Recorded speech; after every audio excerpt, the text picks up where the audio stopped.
is The Herd. Wherever you may be and however you may be listening, live in Los Angeles, iHeartRadio, Fox Sports Radio, and FS1. Christine Leahy, I swear, we don't call each other at night, but we match every day. Oh, yeah, we do match today. Look at that. It's remarkable. But we also don't choose our own clothes, so...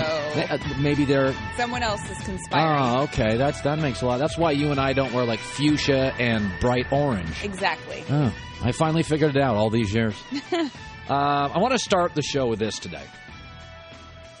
I went to a small high school,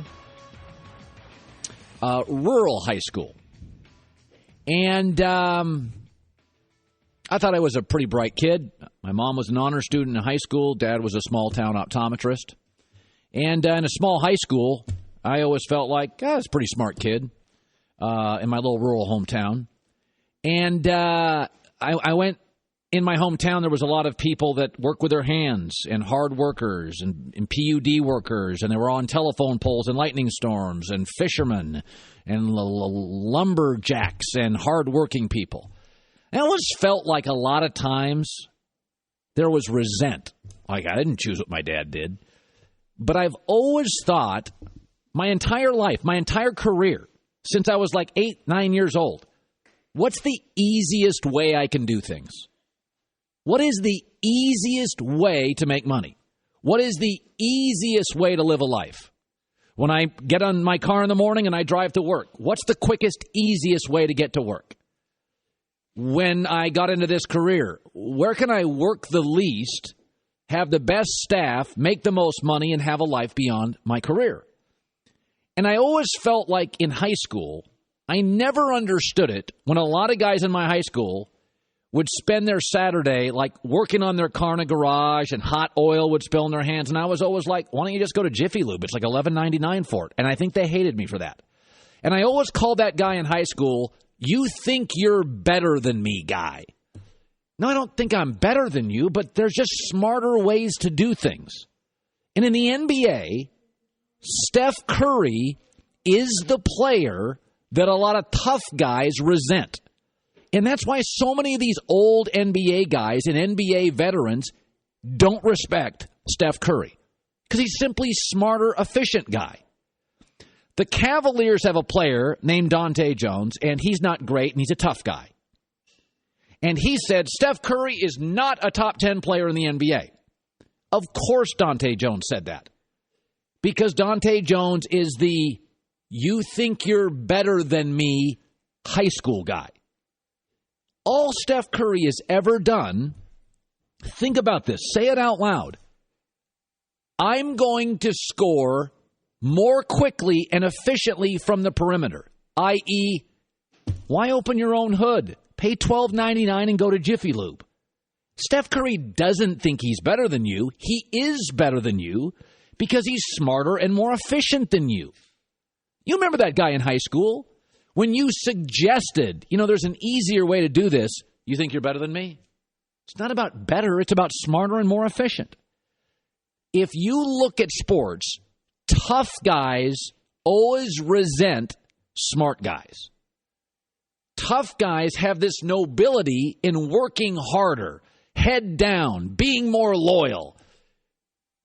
Of course Steph Curry recruited Kevin Durant. I can win more, extend my career, have more fun playing, and drive to the arena every night and not have to score 37 points. Duh! But high school guy, you think you're better than me, Dante Jones, you're not a top 10 player.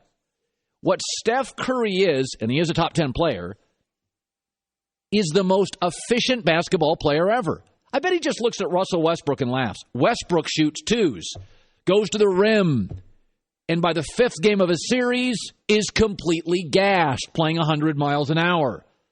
Steph Curry can go 78 miles an hour, go 100 in brief spurts, never attack the rim and get hurt, and shoot threes. It's just smarter. It's more efficient. It is remarkable to me how we laud Russell Westbrook for attacking the rim and going 100 miles an hour. And Steph Curry's like, brah, go to Jiffy Lube. Just shoot threes. You're closer to get back on defense. You don't have to run the length of the court. It's all math. You don't have to go 100 miles an hour. With threes, you can go 75 and then 100 twice for 4 minutes in the game. But you're watching a continuum here. You are hearing it over and over that a two-title, unanimous MVP, two-time MVP is not a top 10 player. The resentment for smart, easier way to do things guy is palpable in the league. Russell Westbrook, 100 miles an hour, his last game in the playoffs this year, do you remember what the announcers were saying? Russell Westbrook, twos over threes, attack the rim, relentless style, 100 miles an hour. Remember this? Got the screen, the switch on D. It's a 3 over Harden, and it's no good. He is 1 of 9 shooting in the fourth. Again, he's got it. Again, he'll challenge. This time a 2. Another miss. He's tired. He's got nothing in the tank. Nothing.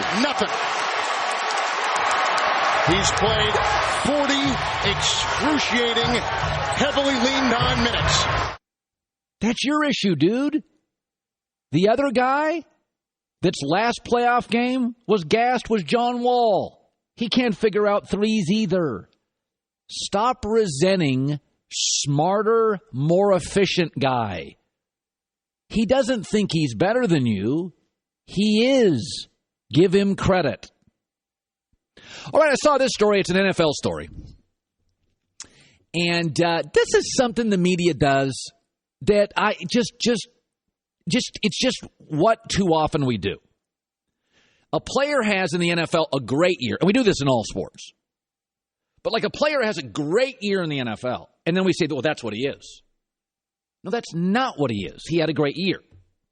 If you're a real estate agent and you've been doing something for 8 years, I've always had a rule on people's careers. I'm going to take out your best year and your worst year.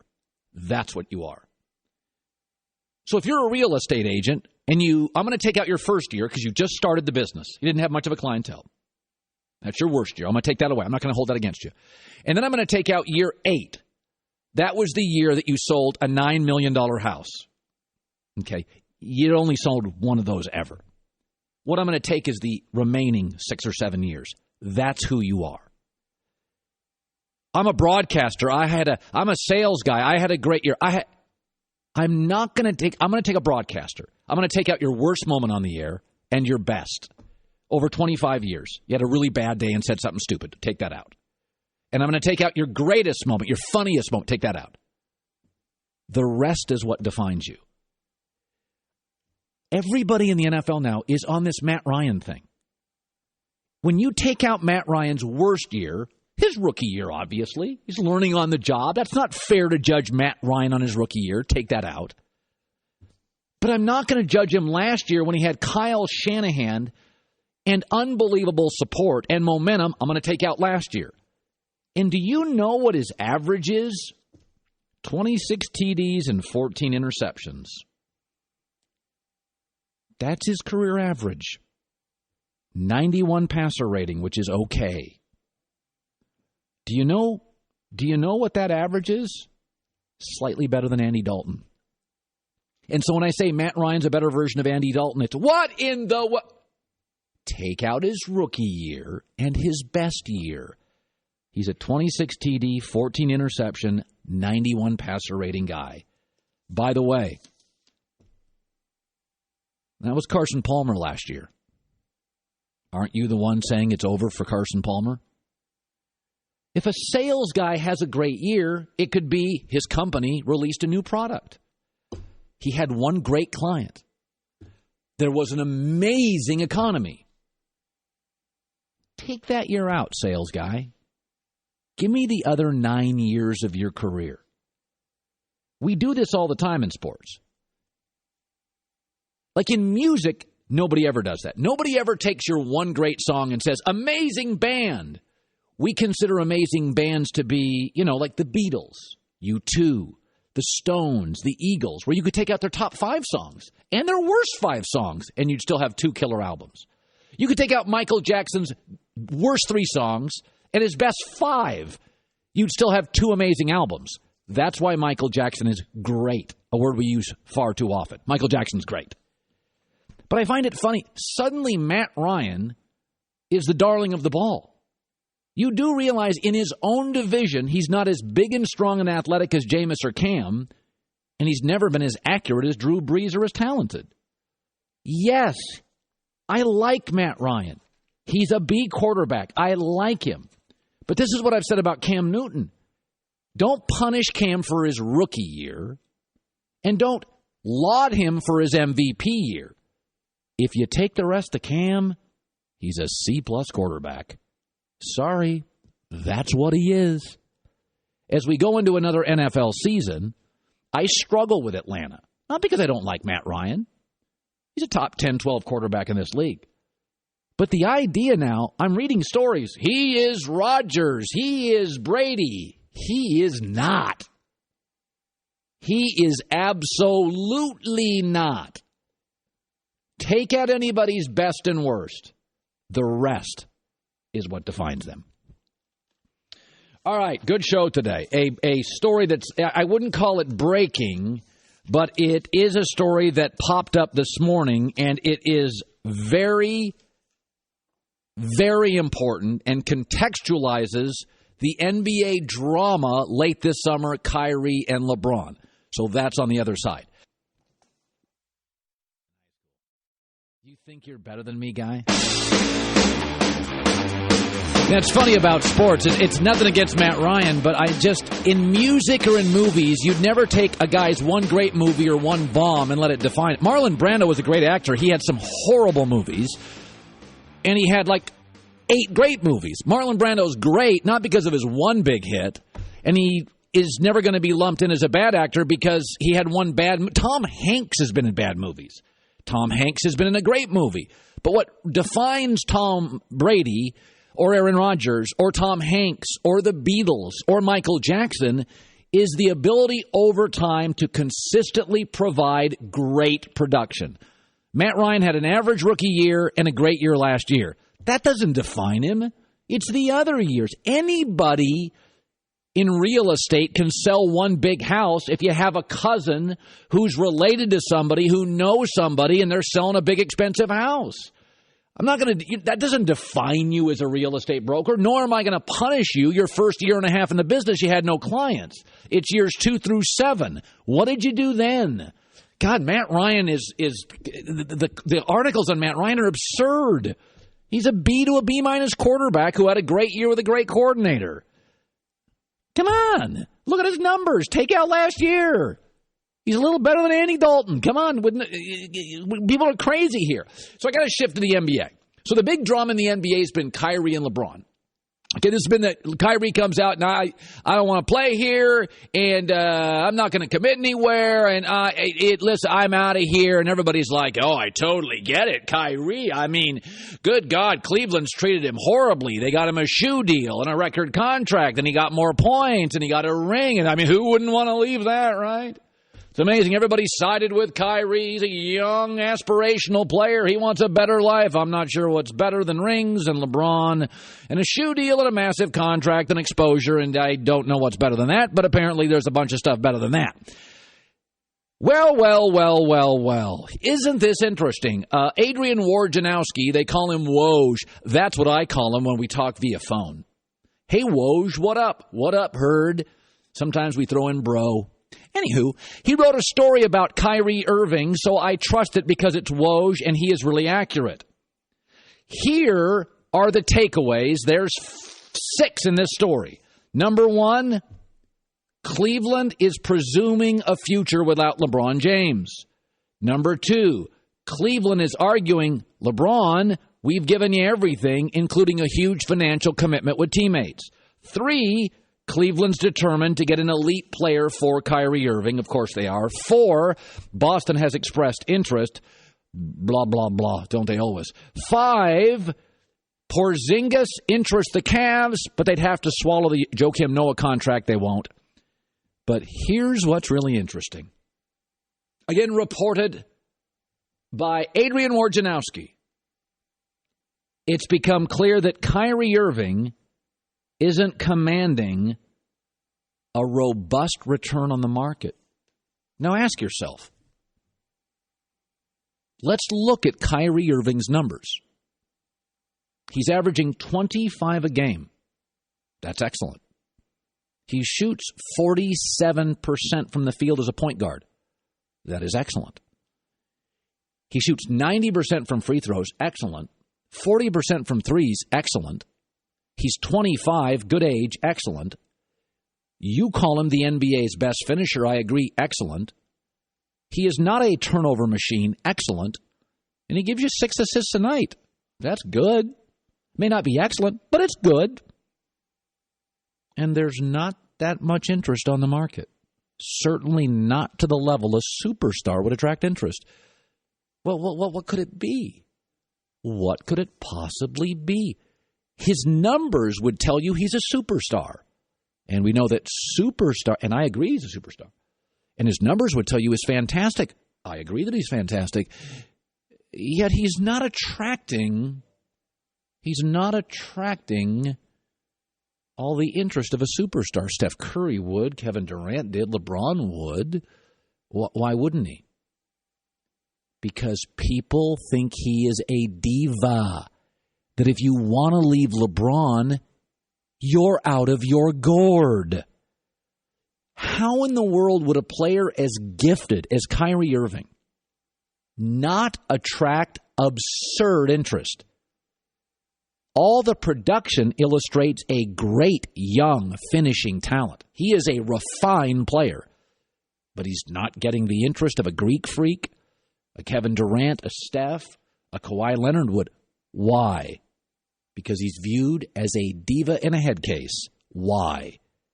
Because he's leaving LeBron, why others take a pay cut to get to him. Here are what 3 people have said about Kyrie leaving LeBron. Here's the very respected Chauncey Billups on Kyrie leaving.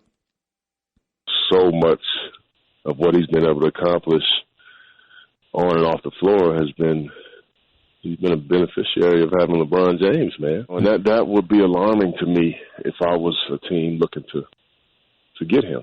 You're getting everything you want. You get all the shots you want. You're playing for a great coach who's letting you go to work. Games on the line, they coming to you.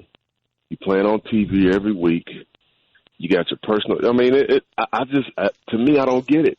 Everybody has their own desires. I mean, he's won a championship already. Maybe he wants to be Russell Westbrook, man, and go try to win MVP and get all the shots. And that's the only thing that I can. It's the only sense that I can make of it. And to me, that doesn't make sense. The very respected Chauncey Billups. When you are a superstar and you are on the market and there's mild interest, what does it tell you? They have concerns about your personality. They have concerns about your judgment. You can take Kyrie's side. But if daddy buys you a car and daddy gives you love and daddy gives you support and daddy gives you a free college education and it's still not enough, you're needy. That's more than most kids get. Most kids don't get a free education and a car in high school and constant attention and undying love. Nobody's saying the world's perfect. But if daddy gives you all those things and you still don't appreciate it, don't be surprised if a lot of people are like, needy. Points, rings, money, exposure, titles, love, shoe deal. We just don't know what Kyrie wants. Daddy's giving you everything. At some point, you are coming off as incredibly needy. What more? By the way, LeBron, when you first arrived, made it a point to say, I would like to go look it up. I want to make Kyrie the MVP. Did Magic say that about Worthy? Did Michael say that about Pippen? The star said, I'm going to make Kyrie an MVP. And you can argue, there were a lot of moments last year, Kyrie is the most valuable Cav on certain nights. Again, I'm not saying LeBron's perfect. But when you get all the gifts that you're getting, which is why players take pay cuts to play with LeBron, don't be shocked if Chauncey Billups thinks you're needy and Kenyon Martin, a guy players like, says this. he's out of his damn mind. I thought basketball or sports in general should be about winning and losing. He's getting his money. He's going to get his money. He's getting his money now. Yeah, that's what I'm saying. So what are you trying to accomplish? This is one of those things, like if you're playing with Tom Brady, if you're a receiver playing with Tom Brady, like why would you want to leave and go play with the Miami Dolphins, so to speak? It's a legitimate question. I'm not saying LeBron is everything, but this story by Woj is telling. Kyrie's a superstar in the league. Interest? He's viewed as needy. Needy's not great as a teammate. We're saying that Kyrie is more needy than LeBron? Really? Mm-hmm. LeBron, who argues and subtweets his way to get exactly what he wants every single time. And if he doesn't, he lets everyone know. He's the best. While Kyrie stays quiet the entire time. This came out because it was leaked, not even from Kyrie. And I would argue that he's actually the opposite of needy because he does have all of these things, but he's saying, all right, cool. Like, thank you, but I want something different. So I'm going to get it somewhere else. Like, you don't need to give it to me. I'll find it somewhere else. But he's not going to because he's told everybody in the league, according to the Woj story, I'm not going to commit to you. People that aren't willing to commit don't get great partners. They end up on Tinder. LeBron's not willing to commit. LeBron's the greatest person in the world at what he does. The greatest person in the world. He's the greatest basketball player in 15 years. Okay, that's fine. The greatest supermodel's going to get her way.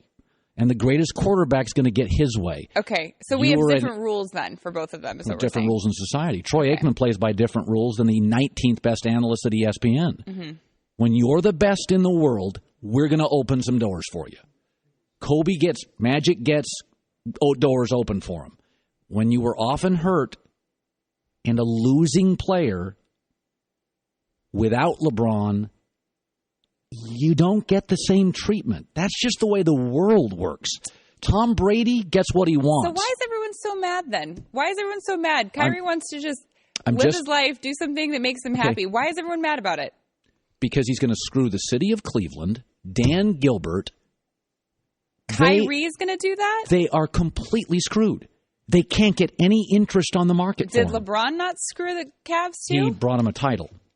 Afterwards. He brought him. They hadn't had a title in 100 years. I give you a title. All I'm saying is I do appreciate the yeoman effort of my friend Woj, who reports Woj is great. To me, this just really screams. It's a millennial issue. It's people who aren't millennials versus people who are, and different thinking. Millennials like to collaborate with other stars. Kyrie's running from a star. No, it's millennials are really like, I want to do what makes me happy. Oh, great. And it just looks a little different from what non-millennials think. So, honey, I give you love, a college education, total support, undying love. LeBron I give you a car. Gives Kyrie undying love and unconditional support. Let's play what Charles Barkley, another brilliant man, says about Kyrie Irving. I don't understand the Kyrie situation. You know, this generation of players, you want to be on a good team. You want to play with other great players. This notion where you want to be the man, I just think it's so stupid. If I got a chance to play with another great player, I want to do that. I mean, you know, the objective is to win. That's what I thought. But hey, I'm not a millennial. I can't figure him out. Christy on the news. No. Turn on the news. This is the Herd Line News. Yesterday was a really great day for me because the NBA schedule came out, and I will go through my calendar and find specific days, which ones I need to be at home watching these games. I cannot wait for the NBA season to start again. So I'm going to read to you some of the highlights here. The Cavs and Warriors are going to play each other twice as usual. And again, it will be on Christmas Day and on Martin Luther King Day, but switched around this time. Christmas will be in Golden State. Martin Luther King Day will be in Cleveland. So those are the first times you'll see a finals rematch. Russell Westbrook and Paul George will visit the Pacers on December 13th. So that could be an interesting game, depending on what Indiana decides to do, like one of those videos, thank you for your time here, I don't think they would do it in this case. We'll have to see. The Bulls reunion in Chicago will be an interesting one because it's Jimmy Butler, Taj Gibson, and Tom Thibodeau all playing in Chicago for the first time since Jimmy was traded there. The Celtics will play in Utah, so that will be Gordon Hayward's return to the Jazz on March 28th. This will be a good one. Chris Paul visiting the Clippers with his new team on January 15th. That is a game I will try to go to. That'll be in LA. On October 26th, the Pelicans and DeMarcus Cousins visit Sacramento. And remember, Boogie Cousins said that he has lots of plans for when he visits Sacramento, so I can't wait to see that. And then depending on what happens with Carmelo Anthony and if he becomes a member of the Rockets or if he stays in the Knicks, that game could still be interesting either way. That is November 1st in New York. And then here's one you'll like. And you might as well call your ticket friends now because I know you'll want to be here for more than one reason. LeBron James and the Cavs will play the Lakers on March 11th in LA. So you'll want to see your boy LeBron and you'll want to see all your favorite Lakers players. And it will also be, people watch out to see if LeBron is having too much fun in LA and if he maybe wants to play there in the future. LeBronzo, March 11th. Exactly. LeBronzo begins. Does that not excite you as much as it excites me? I'm looking at these days and I'm like, oh, I had to narrow those down. I'm not really an NBA schedule guy. I am more a...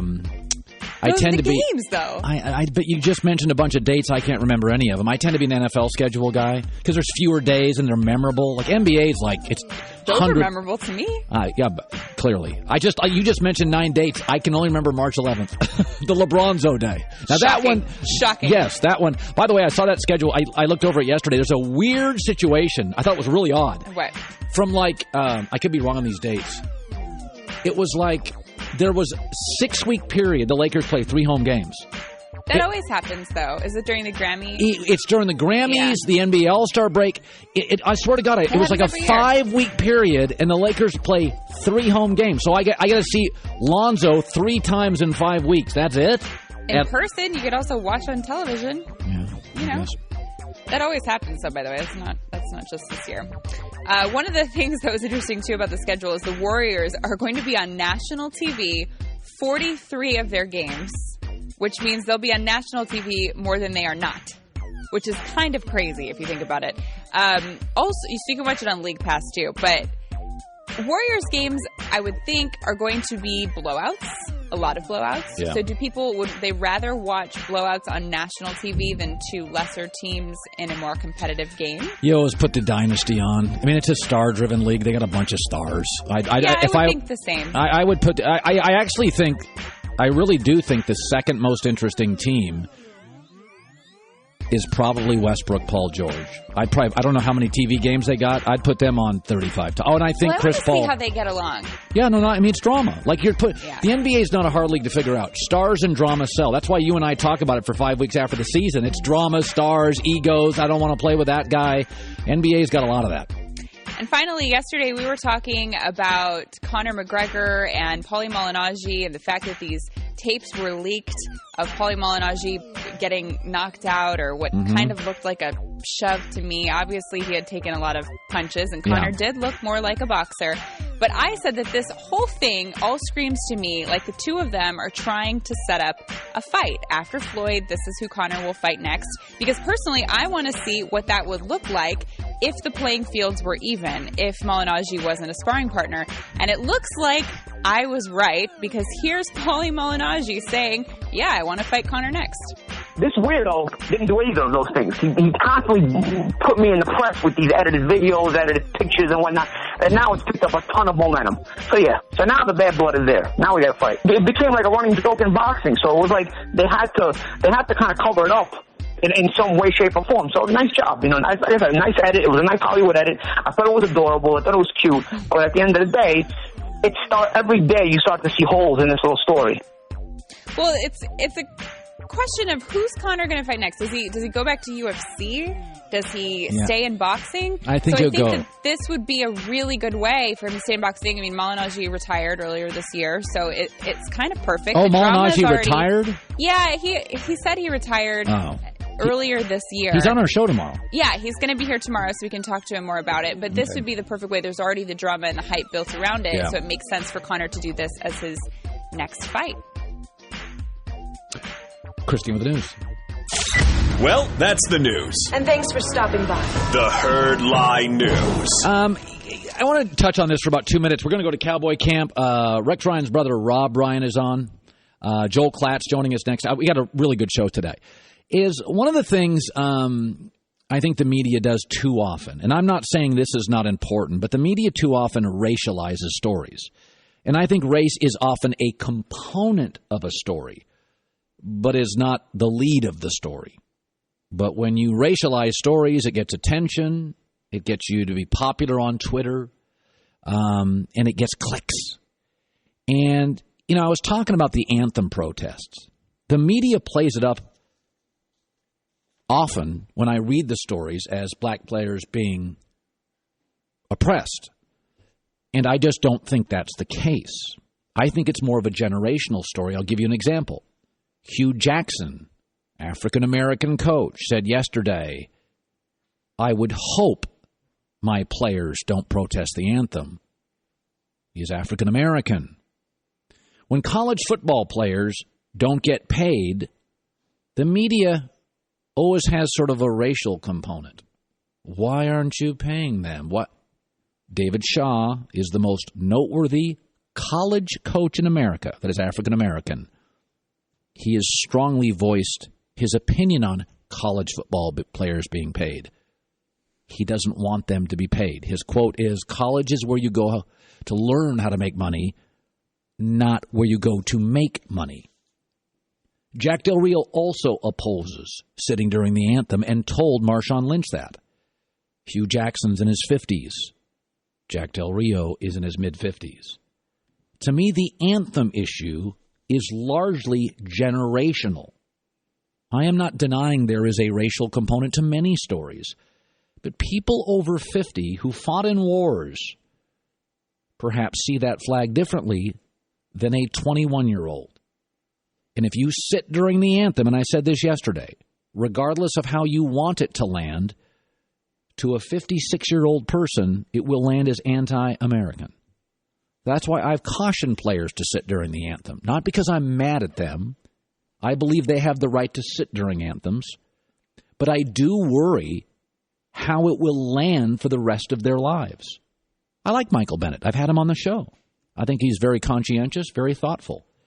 But I worry when he sits for an anthem if it hurts commerce and his reputation and maybe some friendships later on.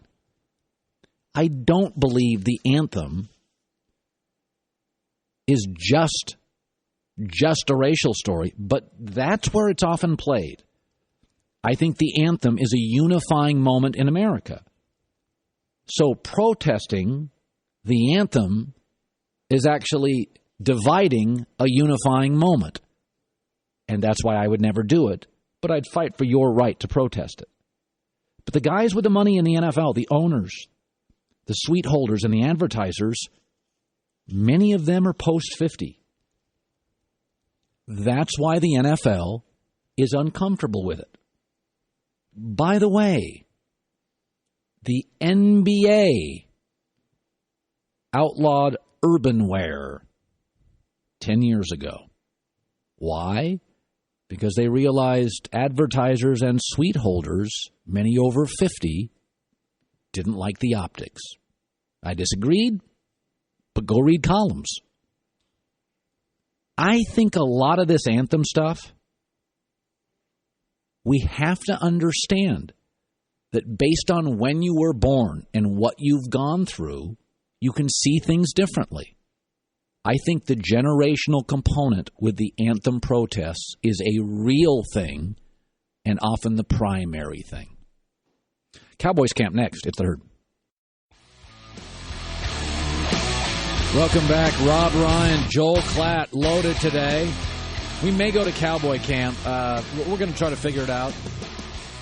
We got our engineers over there trying to figure it out. Christine Leahy joining me. If by engineers you mean lawnmower people. No, yes. just we got a bunch of, there's a picture of Cowboy Camp live. We're just kind of looking for somebody. They're not out there right now. I don't know if we can get the leaf blower because he was just there. Yeah, I don't know. Now, see some guys wandering around. I want to talk Odell Beckham for a second. Odell Beckham had this amazing catch yesterday. It went viral. It was a weird, crazy, wild thing. And, my feeling has always been with Odell Beckham, he's fascinating as a player. I don't even think he's the best wide receiver in the league, but he is fascinating. And he is really, really interesting.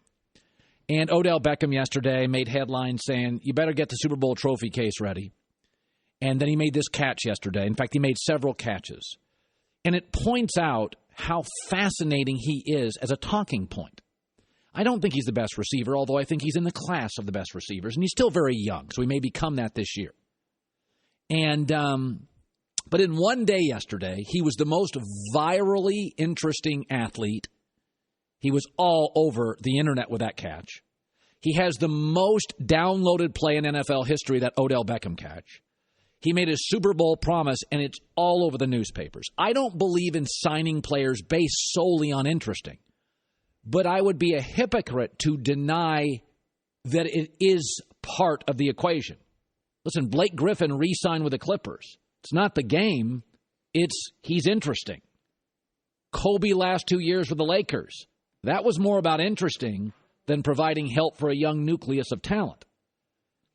And I was sitting there thinking, think about New York sports right now. It's awful. They have the worst NFL team, the Jets. They have the worst NBA team, Brooklyn. They have the worst run sports team in North America, the Knicks. The New York Mets have underachieved for 2 years, and the Islanders have won a single playoff series in 24 years. They're a Long Island team now playing in a Brooklyn arena, and nobody's going. Oh, yeah, and St. John basketball, the city's team, the program's dead. New York sports right now are awful. You are left with some interesting young players for the Yankees and Odell Beckham. And I got to tell you, when Odell Beckham comes out and says, I deserve to be the highest paid NFL player, I just want you to think about this. The highest paid Major League Baseball player is not the best player. In fact, he does not even play every day or every other day. It's Clayton Kershaw. But he is in L.A., he is a star, he had tremendous leverage, and he has great impact. The highest paid NBA player is Steph Curry. He is not the best player on his own team. The highest paid hockey player is Connor McDavid. He's 20. Contract is about a lot of things. It is about leverage. Oh, Odell Beckham has a lot of leverage. In a boring, bad sports town, he is by far and away the most captivating athlete. His production is an A. His star power is an A+. The market New York City is an A+. His timing, leagues never made more money, A+. And replaceability, if you count stardom, that's an A2. Who's better does not get the biggest contract. Who's most valuable? Michael Jordan often wasn't the highest paid player, doesn't always get the best contract. There are times that Odell Beckham is a head case. And if you could give me a left tackle and a top 5 NFL pick, I might even trade him. Because I think left tackles are hard to get. And I think wide receiver talent's easier to accumulate. But when he goes out there and says, I deserve to be the highest paid player, you do get he has the best shoe deal in the league. Not Tom Brady and not Aaron Rodgers. And in New York City, like Kobe and Kershaw in L.A., there is absolute value to being interesting along with your production. There's only 2 major cities in America, New York and L.A. D.C., Chicago, Dallas, San Francisco are big. New York's got like 18 million people. L.A.'s got over 10. They are the movers and the shakers of American cities. They are global. Chicago and Dallas are not. Philadelphia is not. Boston is not. L.A. and New York are. Odell Beckham is becoming a global Ronaldo, Messi, Kobe-level star. And though I think receivers are are much easier to replace than left tackles and quarterbacks, yesterday is a prime example. Just at practice, just making a prediction, he was the most talked about athlete arguably in America yesterday. And in New York and L.A., That carries a lot of weight. Blake Griffin is not about the game. Blake Griffin gets advertisers to go all in on the Clippers. That's why the Clippers don't love his game now or his injuries. They love what he can do upstairs.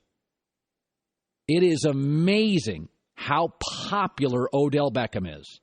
And in a city like the size of New York that is bad or uninteresting in sports, what is his value? He is a guaranteed back page of a tabloid every time he catches a ball or talks. Rob Ryan coming up the Herd. This is the Herd. Wherever you may be and however you may be listening, live in Los Angeles, iHeartRadio, Fox Sports Radio, and FS1. Rob Ryan's going to be coming on in a couple of minutes. Brother of Rex Ryan. He's a character.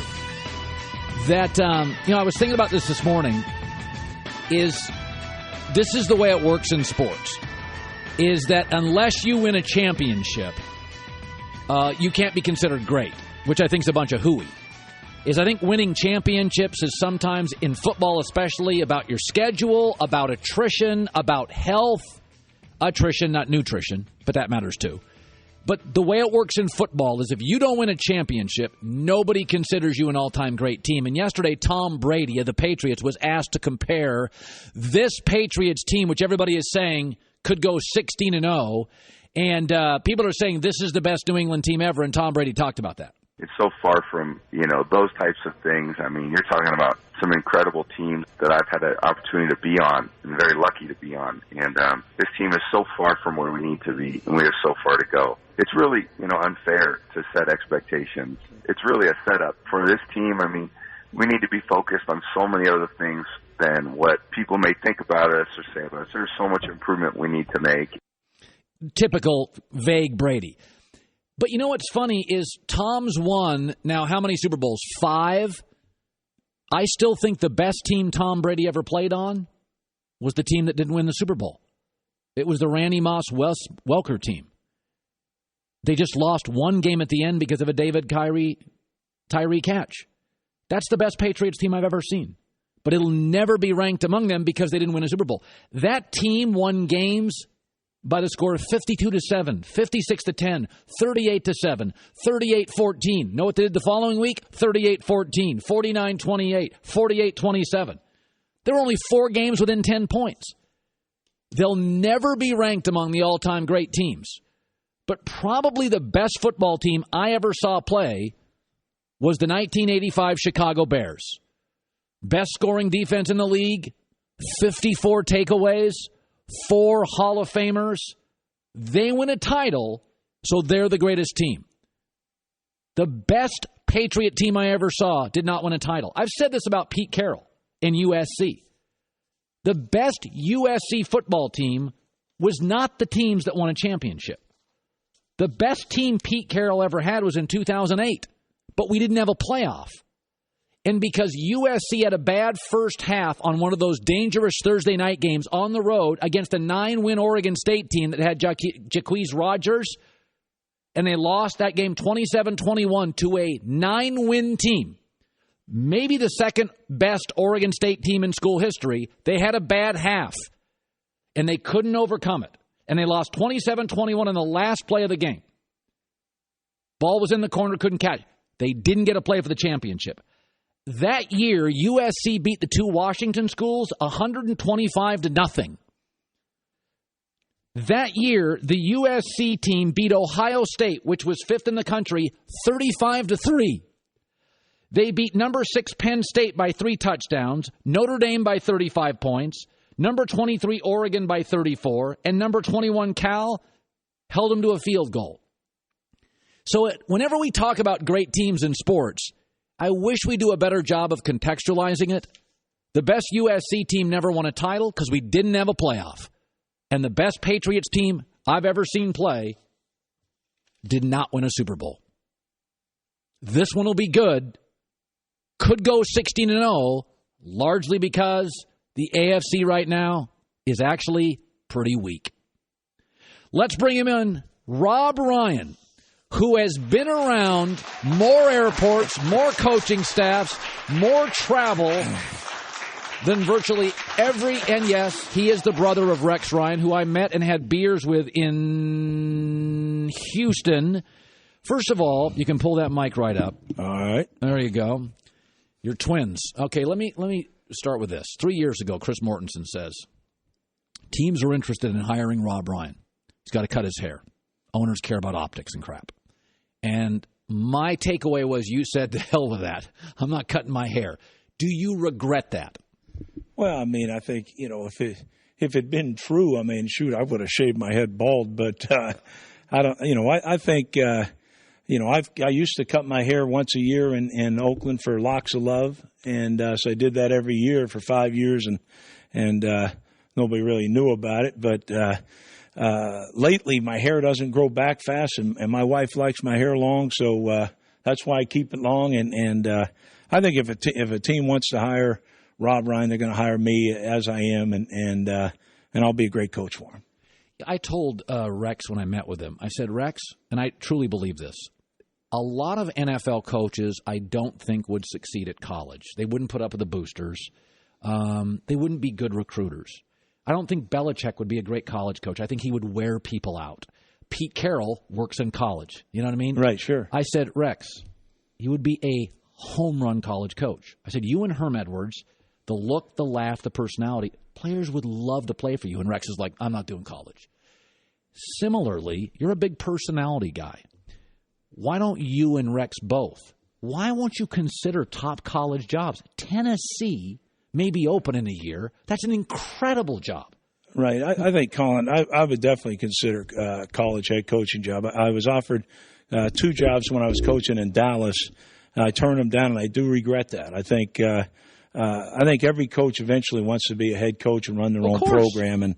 And I will disagree with you. I think Belichick would still win in college. I'm not saying everybody might hate him, but the most famous college coach is Nick Saban, and he worked under Belichick. So but it's true. I think personality has a lot to do with it. I think recruiting the best players. I mean, best players win. I mean, that's 75% of the game. No question about it. And it's something that I'm definitely going to consider next year. Okay, so it's interesting. You coached under Belichick. Absolutely. Yet there is this sense that Rex and Rob don't like him, which is okay. It's rivalry. Right. It's sports. Right. What is the Ryan family relationship with Bill? Well, the utmost respect. I think. Look, we know who the big dog in the park is, and I think if you don't beat him, you're in that league. I think people see, Rex called out Belichick and all this, and now the Ryans are calling him out. Well, I mean, you got to. I mean, eventually, for your team to beat a Bill Belichick team, I mean, you have to have the confidence and belief that you can do it yourself. And I think me or my brother, we've never lacked confidence. So we've also both been lucky enough to beat him. But Rex has beaten him 5 times, I think, 4 times. Rex has beaten him a handful of times. No, I think it's quite a bit. Yeah, quite a bit, including a playoff game. And Rob Ryan joining us. When you're under, I mean, you've been under Sean Payton. It's not like you haven't been under a good coach. You've been under a lot of good coach. In Dallas, who was the head coach? Jason Garrett. Okay, who's an excellent coach. So what is it with Belichick? Is it simply IQ? What's the secret sauce? I think Bill Belichick is night and day the best coach that's ever coached. Ever. And now, I never saw Vince Lombardi, but I've heard about some of his speeches. But he's by far the most prepared. Most prepared. I think, with Belichick, he takes everything in consideration. He will paint a picture to his team that if you just execute his plan, it'll work and you'll win. And he's right every time. You never heard a coach say, hey, look, there's snow on the field. Well, what's that mean to the New England Patriots? Well, it means no one's going to hit an out all day. Don't defend the sideline. Defend inside the numbers. And it's the only time I've ever heard a coach ever say it. To the point we're playing Philadelphia in a perfectly beautiful day, And McNabb's the quarterback, and he's like, look, there's snow on the field. Well, everybody, and there wasn't. But everybody knows what that means. McNabb's not throwing the outs. The only thing he threw to the flat was a diagonal and a go route. So we had great success against him because we packed the paint, we called it. And but he does that. Every week it's something that Belichick and a guy named Ernie Adams, who no one knows, the invisible man behind Bill Belichick, and they know exactly what they're doing. They know exactly how to tell the team what we need to do to be successful.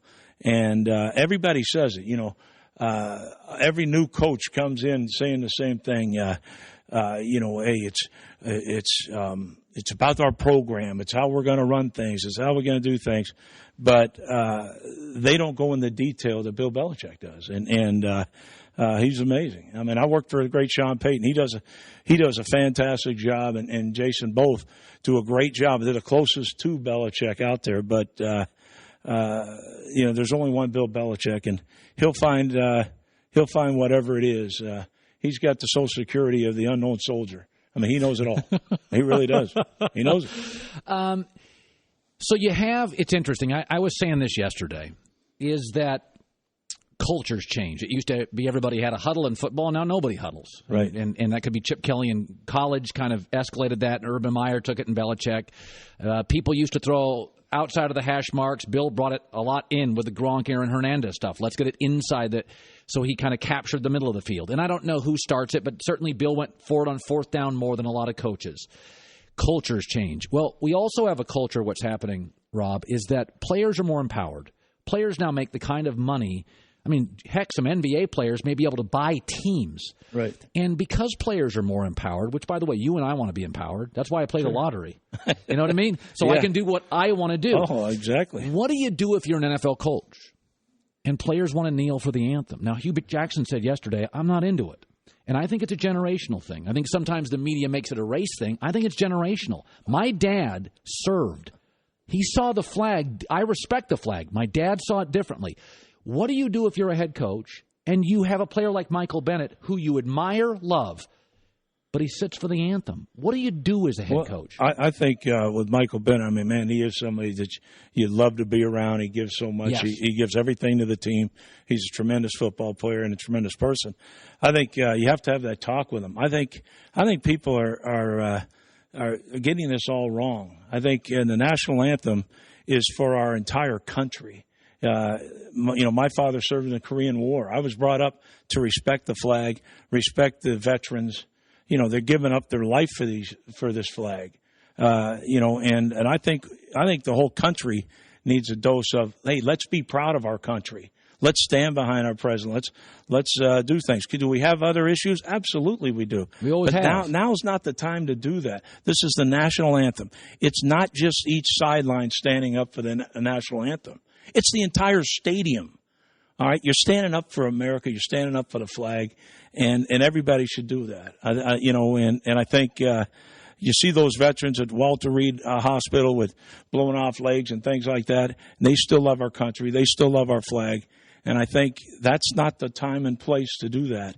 And I think you really have to have a heart to heart with these players and say, look, can you do this in another forum?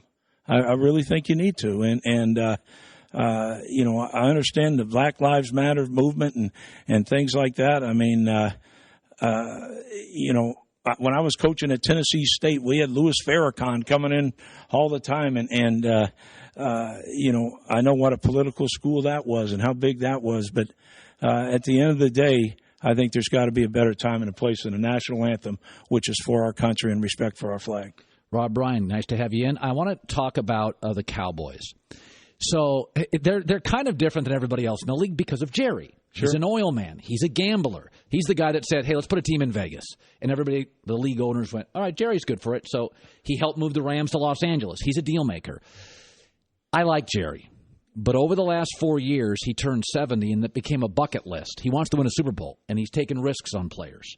Now Ezekiel Elliott and Greg Hardy and Rolando McClain and Randy Gregory, who he was warned, there's some addiction issues perhaps.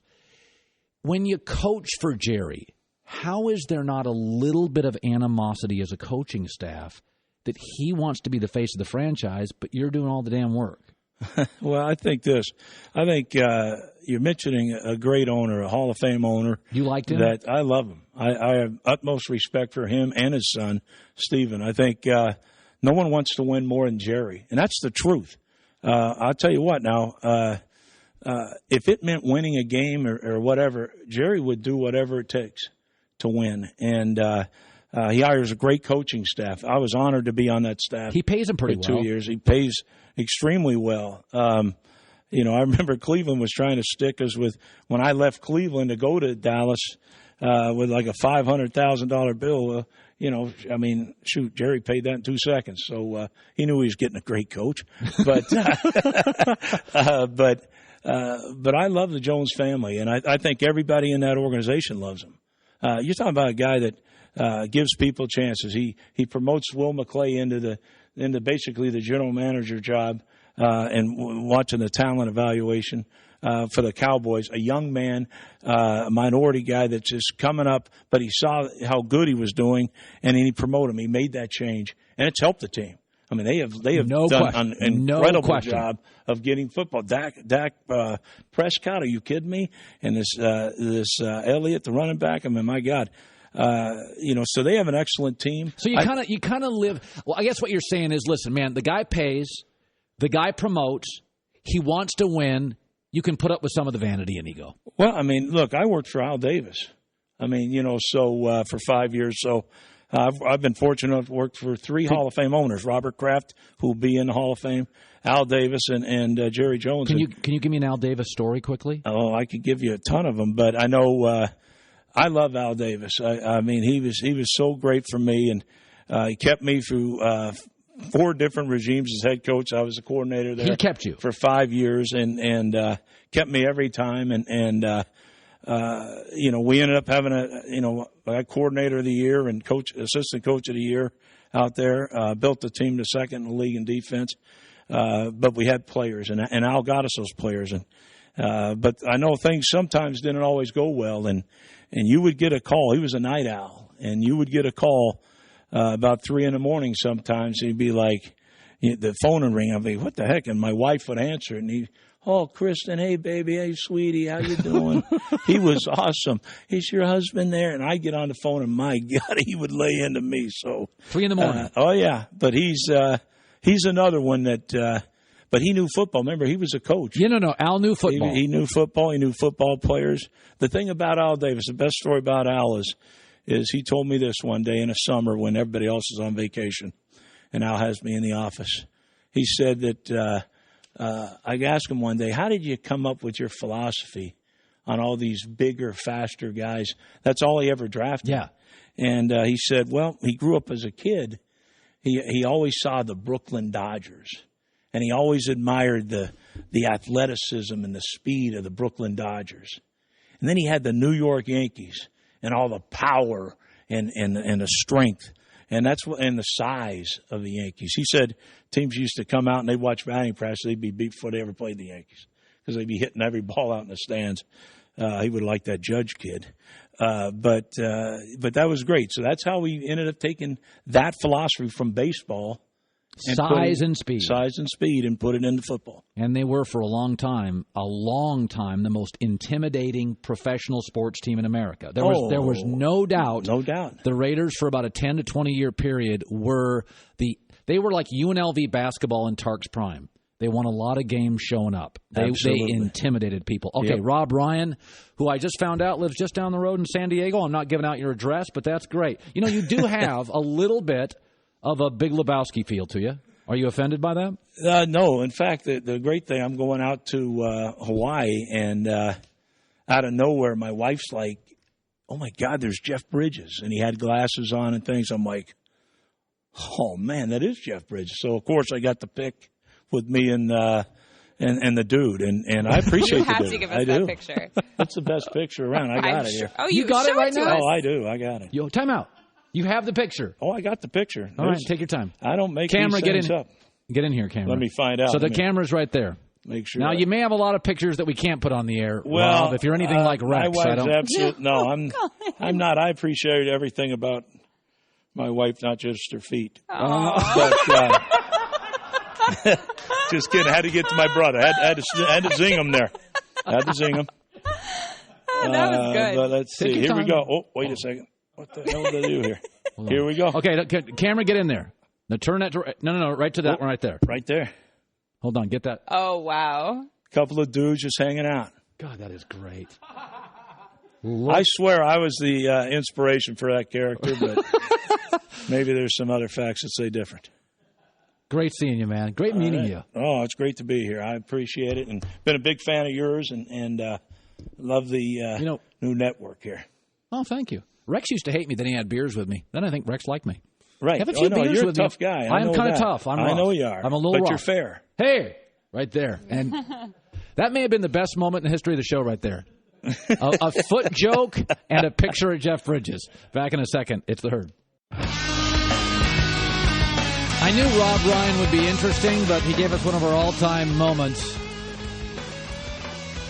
The feet joke. That was really good. He's really, first of all, I told Rex that when I met Rex in person. I said, Rex, you've done this NFL thing. You've made a ton of money. I'm like, I told Herm Edwards this at my former employer. I'm like, Herm, you've done the NFL thing. You got 2 pensions. You got a player pension. You got a coach pension. Go get a college job. Because Herm Edwards would recruit Rex Ryan. Like college football, if you can recruit and you're really good on one side of the ball, and the Ryan brothers are really good defensive coaches, do what Nick Saban does. Just hire a hot shot, pay him $1 million to run your offense. You got a bunch of players. If Tennessee gets rid of their coach, the Tennessee Volunteers, I've said before, that's Michigan South. That's one of the great jobs in college football. And right now, I don't think it's a great coaching staff. I got nothing against the guy, but I listen, that should have Tennessee should have a Harbaugh level coach. Like there's certain college jobs like Alabama, Ohio State, Michigan, Tennessee, Texas. You got to get big boy coaches. You can't have a B-, a C+. You got to go get an A because you got the finances and the history. Like some of these NFL coaches I think would really work in college. And I told Rex to his face, I'm saying, Rex, you'd be a home run. You're telegenic. You're funny. The dad would want to have beers with you. The kid would see your accomplishments. You walk in and say, I've beaten Belichick and Brady 5 times. The mom, Rex and Rob are impossible to dislike. You cannot dislike him in person. When Rex Ryan was in that Houston bar, were you there, Christine? It was like 5 or 6 people. Were you there? No, but you told me about it. He's impossible not to like. You can't not like Rex Ryan. You can't not like them. They're just interesting and they're funny. They're interesting guys.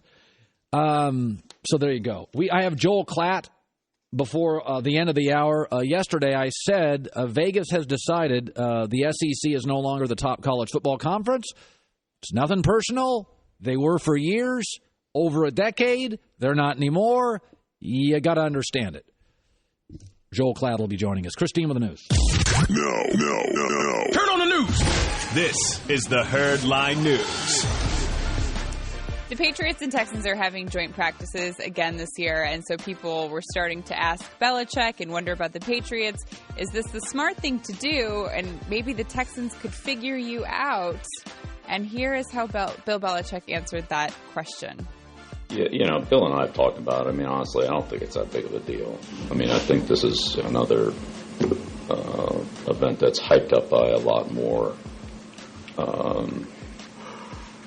of the people who are watching it than the people who are involved with it. We're not going to show them our triple reverse, and they're not going to show their, triple safety blitz and a bunch of other garbage. Like that's not what this is about.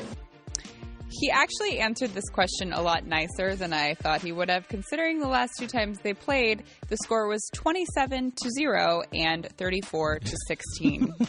So clearly they're not in trouble. But, it's funny, Christine. Football coaches are, like, they're strange animals. Like, they invite you to football practice, but you can't take a picture. You can't tweet. Yeah. Like, Notre Dame came out, like, last week and, like, okay, you can come to practice, but you can't do this, can't do this, can't do this. It's like, folks, like, college football is overwhelmingly, do you have good players?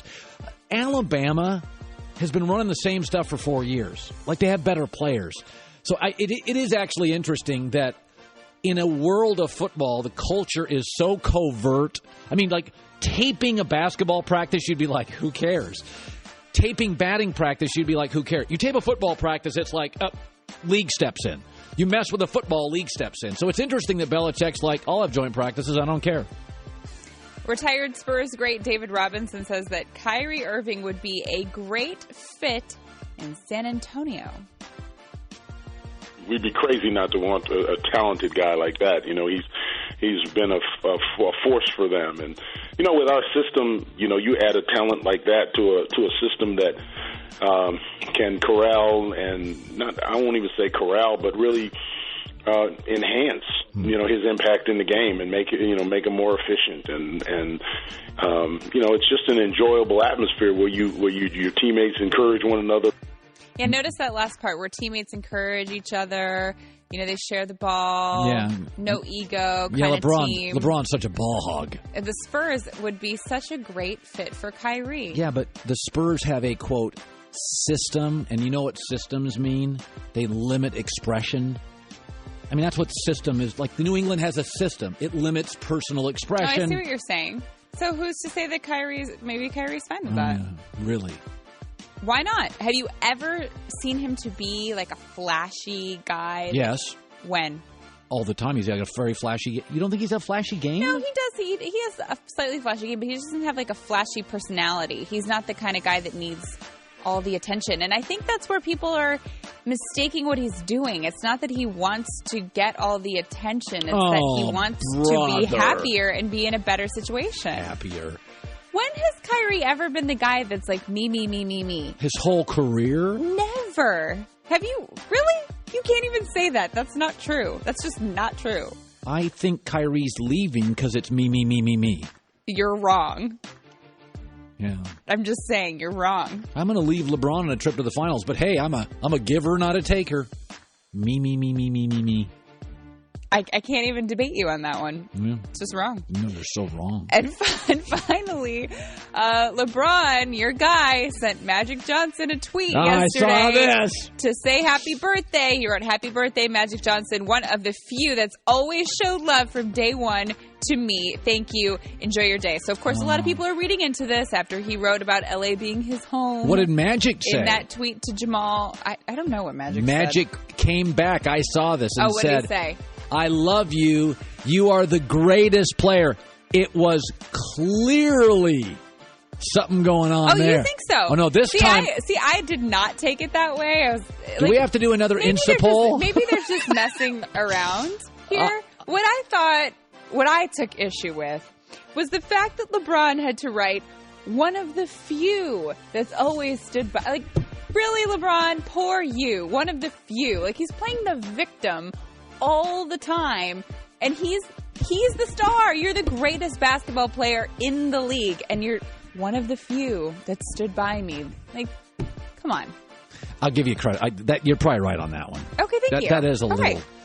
Yeah. Otherwise, I'm surprised we're not looking at it. We're not looking at it the way that I thought, because I'm not reading into this tweet. The criticisms of LeBron that I buy are he can be passive aggressive, and I think that's his personality. I think I have friends who are more candid, and I have friends who are passive aggressive.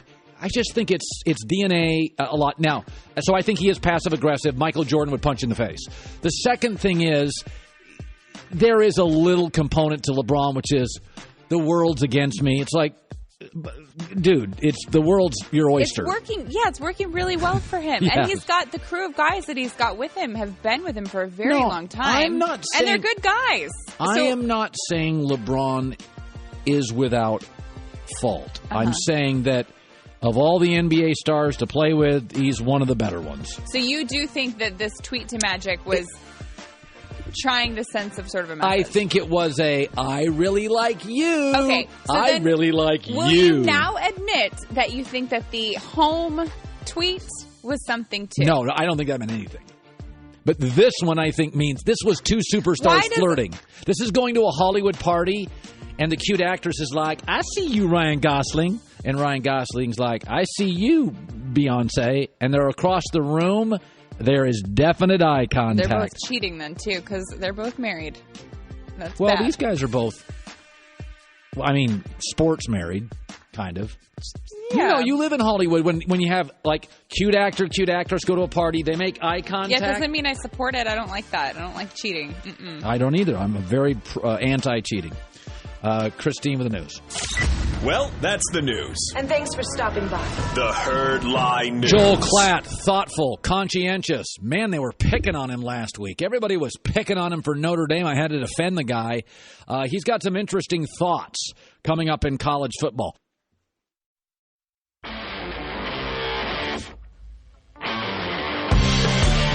With TrueCar, find out what other people in your area paid for the same car you're looking for. Save $3,000 off MSRP.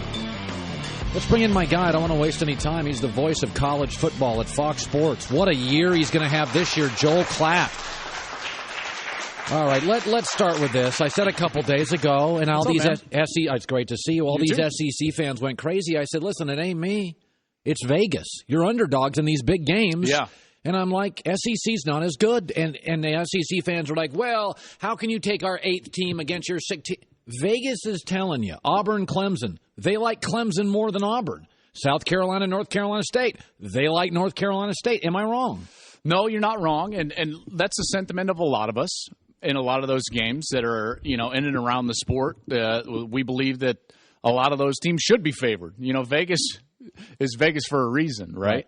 The SEC, Alabama is the best program in the country right now, and they have been for quite some time. And the SEC, for a 10-year, 11-year span, was the best conference in college football. And we all said that. And we all said that. And they were deep, and they had great coaches, and there was a few years they had incredible quarterbacks and top coordinators, and they invested monetarily in their facilities and their coaching staffs and so on and so forth. But the fact of the matter is, outside of Alabama, this year and last year, the SEC is really average. I mean, there was not a team not named Alabama that didn't lose 4 games at a minimum last year, and that's with an 8-game conference schedule and playing FCS opponents in November. So this conference right now is struggling post Mike Slive, their commissioner who stepped down a couple of years ago. They're struggling right now, and namely because of what I believe is a poor roster of coaches. Thank you. Or not as deep a roster, I guess I should say. It's not poor. These guys can coach, just not what it used to be.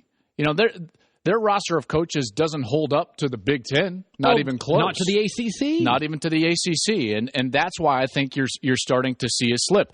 I would categorize the SEC right now as they're under the blanket of like a Saban winter.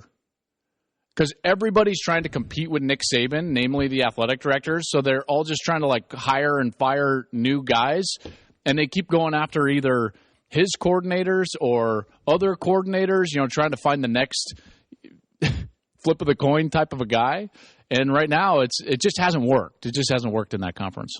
I will say this. What ended Pete Carroll's reign at USC and Urban's at Florida and Mac Brown's at Texas was not losing players. It was losing good coordinators. Yeah, that's true. So Nick now has lost McElwain, Lane Kiffin, and Sark, all terrific recruiters. Alabama's recruiting this year. Mark Richt is hurting it at Miami. Yeah. Harbaugh and Urban are hurting it. Alabama. Kirby Smart's hurting it as well. Tom Herman is hurting it, who's got an incredible class. The dynasties don't end because the coach gets dumb or the players are no good. What happens is there is a finite number of elite recruiters. Sure. And they've all left. He's lost Lane, Sark, and Kirby in a 2-year period. The only thing that I would say is Nick Saban can still recruit. Yes. And they've got the resources there in order to recruit, and in particular, go out and evaluate, which I think is an underestimated and undervalued part of recruiting. But they're going to be fine in recruiting, and I don't think they're not going anywhere. I made the mistake a couple of years ago saying, listen, I see the beginning of the end with Nick Saban in Alabama. I'm not going to make that mistake again. If he's there, they will be elite, and they most likely will be in the playoff. The question comes in, and right now Texas and Oklahoma are going through this in the Big 12. What happens when Nick Saban leaves? Hire James Franklin. Maybe. Here's a better question. Who's the list of candidates? All Big Ten guys and ACC guys. I think you could make an argument that there's... What would be your list? I think I could make a list of 11 guys, before I got to anyone in the SEC. Which speaks to what we're both saying is the SEC coaching is not very good. So who are your top 10 guys if Nick left tomorrow? Okay, so Greg Byrne, the athletic director, who just got hired from Arizona, really bright, young athletic director. I think he's 46 years old, 45 years old. So he's going to be charged with the task at some point of replacing Saban.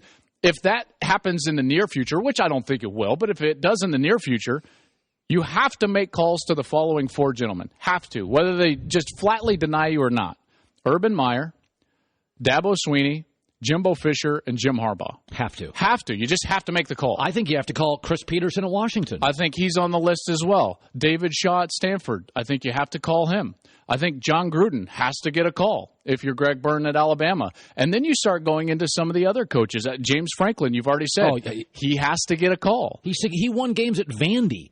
Which is hard. Is incredible. Right? I mean, incredible. I would call 2 guys that one is a coordinator in the NFL, the other is a head coach in the NFL, that both were GAs under Nick Saban all the way back at Michigan State. Josh McDaniels and Adam Gase would both get a call. I forgot about that. That's Adam Gase, you're right. Clay Helton would probably get a call. He was from Auburn.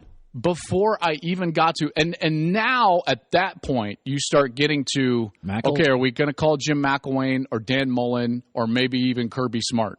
No, they're not. I think McElwain gets a call. But you get what the notion there. I mean, it's really fringe candidates before you start dipping into the SEC waters. Brett Bielema is not getting a call. No. Coach Jones is not getting a call. And that speaks to what you argued yesterday, and I think a lot of us in college football have at least touched on or talked about, that the SEC is not quite as dominant top to bottom as what it was in that 10-year reign of dominance that we saw them winning all those national championships. They've got a great team and then several average teams right now. Okay, so I have to admit, full disclosure, I'm going to blame myself for something, and this is hard for me to do. What do you blame yourself? Okay. This is making me nervous. Rob Ryan just did a feet joke with Rex Ryan, so the show's come unglued. So the other day, I go to USC football practice. Okay. I am revered there. People love me. So I go there, and Sam Darnold's parents are there. Okay. And I felt really bad. Why? Because all I ever do is talk about Sam Darnold in the NFL. And I thought, I'm a jerk. I'm a schmuck. What I'm doing with all these college quarterbacks, and it's completely unfair, and I'm to blame on this because I do this more than anybody, is I already got these guys in the NFL, and I'm not letting them enjoy their life, and I'm looking at Sam Darnold's parents, and by the way, they love me too. Anyway, but the point is I'm sitting there and I'm thinking, I'm a creep. I'm one of these guys. I'm no better than an agent prowling there and saying, hey, go to the Jets, go to the Browns. And I drove home that day and I'm like, I'm done talking about college quarterbacks like Josh Rosen going to the NFL. I feel like an agent. I don't disagree with you. I'm incredibly impressed that you had that. Listen, I think that is a really mature take. And unfortunately, not a lot of people in the media have that ability to step back. I felt like a jerk. What we do in college football is we never allow – every other position can just be great as a college football player. Right. We love it, and we celebrate it. Yeah. But the quarterback, we never allow a quarterback to just be a great college player. There's always got to be an aside. Hell, we're talking about Heisman's that he hadn't even started. Well, did he win the Heisman? Or, he won the Heisman, but he was nothing in the NFL. There's always the next sentence with a quarterback. And unfortunately, I think we all fall into it. But here's the thing. If we took your advice and just said, hey, let's celebrate these kids for what they are in college, I think we've got one of the deepest class of quarterbacks. Oh, my God. And I'm not even talking about NFL. Again, this is just really good college quarterback play. Oh, it's incredible. This is the deepest class that I can remember since I've been covering the sport, which started in about 2006, 2007, right after I was done playing. And let's not even talk NFL. Some of these guys, like McSorley at Penn State, is not really next-level guy because of his size. He's just incredibly entertaining as a college player. He throws it down the field. He's a great combination with their offensive coordinator, Joe Moorhead. He's got a little Manziel in him. A little bit, but he's a better leader. He's not totally out there not from doing money signs. Personality standpoint. I mean, great players out there. You can list 20, 22, 24 quarterbacks that are really good. out there, whether it's pro-style potential or whether it's just college potential. You can talk about guys like Tanner Lee at Nebraska. Oh, he's supposed to be great. He's going to be a very good player. He transferred from Tulane, and in Mike Riley's system, I think he could have a big year. It wouldn't surprise me at all if he's maybe the 4th or 5th quarterback drafted next year. So you can project out with him. You can also just sit there and celebrate what a guy like Lamar Jackson does in college football. I've been labeled the last week or so. I did a quarterback list, Colin. And you didn't put Lamar in there. I didn't put Lamar Jackson on it. I did a top 5 quarterback list. And there's a lot of people that have been critical of my list. So this is my list. Sam Darnold was number 1, J.T. Barrett number 2, Mason Rudolph of Oklahoma State number 3, Baker Mayfield 4, and Trace McSorley 5. Where's Josh Rosen? Well, see, this was my top 5 quarterbacks going into this season. For this season, for 2017, these are the guys that I think are going to have the best year. In college, this was not a NFL projection. This was not a nod to what they did last season. For me, Lamar Jackson would be number 1 on my most exciting players to watch list, but not a quarterback list. Not when you throw for 48% over your last 3 games and throw 3 interceptions and take 22 sacks. Yeah. So I've taken a lot of heat. But in defense of that 15 list, seconds. Colin, there's 20 guys that could have been on the top 5 You didn't have list. Josh Rosen on it. Rosen's not on there. Josh Allen's not on there as well. I appreciate you appreciating my maturity. I've come a long way since we've met. This is way too cordial. Joel Klatt. This is The Herd. Hour number 3. Wherever you may be and however you may be listening. Live from Los Angeles, iHeartRadio, Fox Sports Radio. This hour we're on Fox Sports Go. I may take a phone call this hour, 877-757-HERD. Christine Leahy is joining me. Have there been mini earthquakes in the last 2 hours? I've been wondering that. I don't know if I'm going crazy, but my microphone, this is going to suck for people listening, but it's been going like this. And I don't know if that's because people are stepping heavily or if there are earthquakes. But also the ground, I feel a little rumbling. Do you? I know you're on a different platform over there, so I don't know if you can feel what I can feel. But I will say this. Over the weekend, I was laying in bed, and I felt minor. I always think in L.A. there's just... Were you alone, or did you have company? I was alone. My wife was out of town. Okay. And I sat there, and it was about 4 a.m, and I felt something shake, and I thought it was a mini tremor. Yeah, I feel like I've been feeling little earthquakes all day. It's been like my microphone's been going like this. Yeah, it's all very possible. All right. With 30 minutes, I have a real treat. I'll take a call today, 877-757-HERD. I do want to start with this. I never understood it when a lot of guys in my high school would spend their Saturday like working on their car in a garage and hot oil would spill in their hands. And I was always like, why don't you just go to Jiffy Lube? It's like $11.99 for it. And I think they hated me for that. And I always called that guy in high school, you think you're better than me guy. No, I don't think I'm better than you, but there's just smarter ways to do things. And in the NBA, Steph Curry is the player that a lot of tough guys resent. And that's why so many of these old NBA guys and NBA veterans don't respect Steph Curry. Because he's simply smarter, efficient guy. The Cavaliers have a player named Dante Jones, and he's not great, and he's a tough guy. And he said Steph Curry is not a top 10 player in the NBA. Of course Dante Jones said that. Because Dante Jones is the you think you're better than me high school guy. All Steph Curry has ever done, think about this, say it out loud. I'm going to score more quickly and efficiently from the perimeter, i.e., why open your own hood? Pay $12.99 and go to Jiffy Lube. Steph Curry doesn't think he's better than you. He is better than you because he's smarter and more efficient than you. If you look at sports, tough guys always resent smart guys. Tough guys have this nobility in working harder, head down, being more loyal. Of course Steph Curry recruited Kevin Durant. I can win more, extend my career, have more fun playing, and drive to the arena every night and not have to score 37 points. Duh! But high school guy, you think you're better than me, Dante Jones, you're not a top 10 player.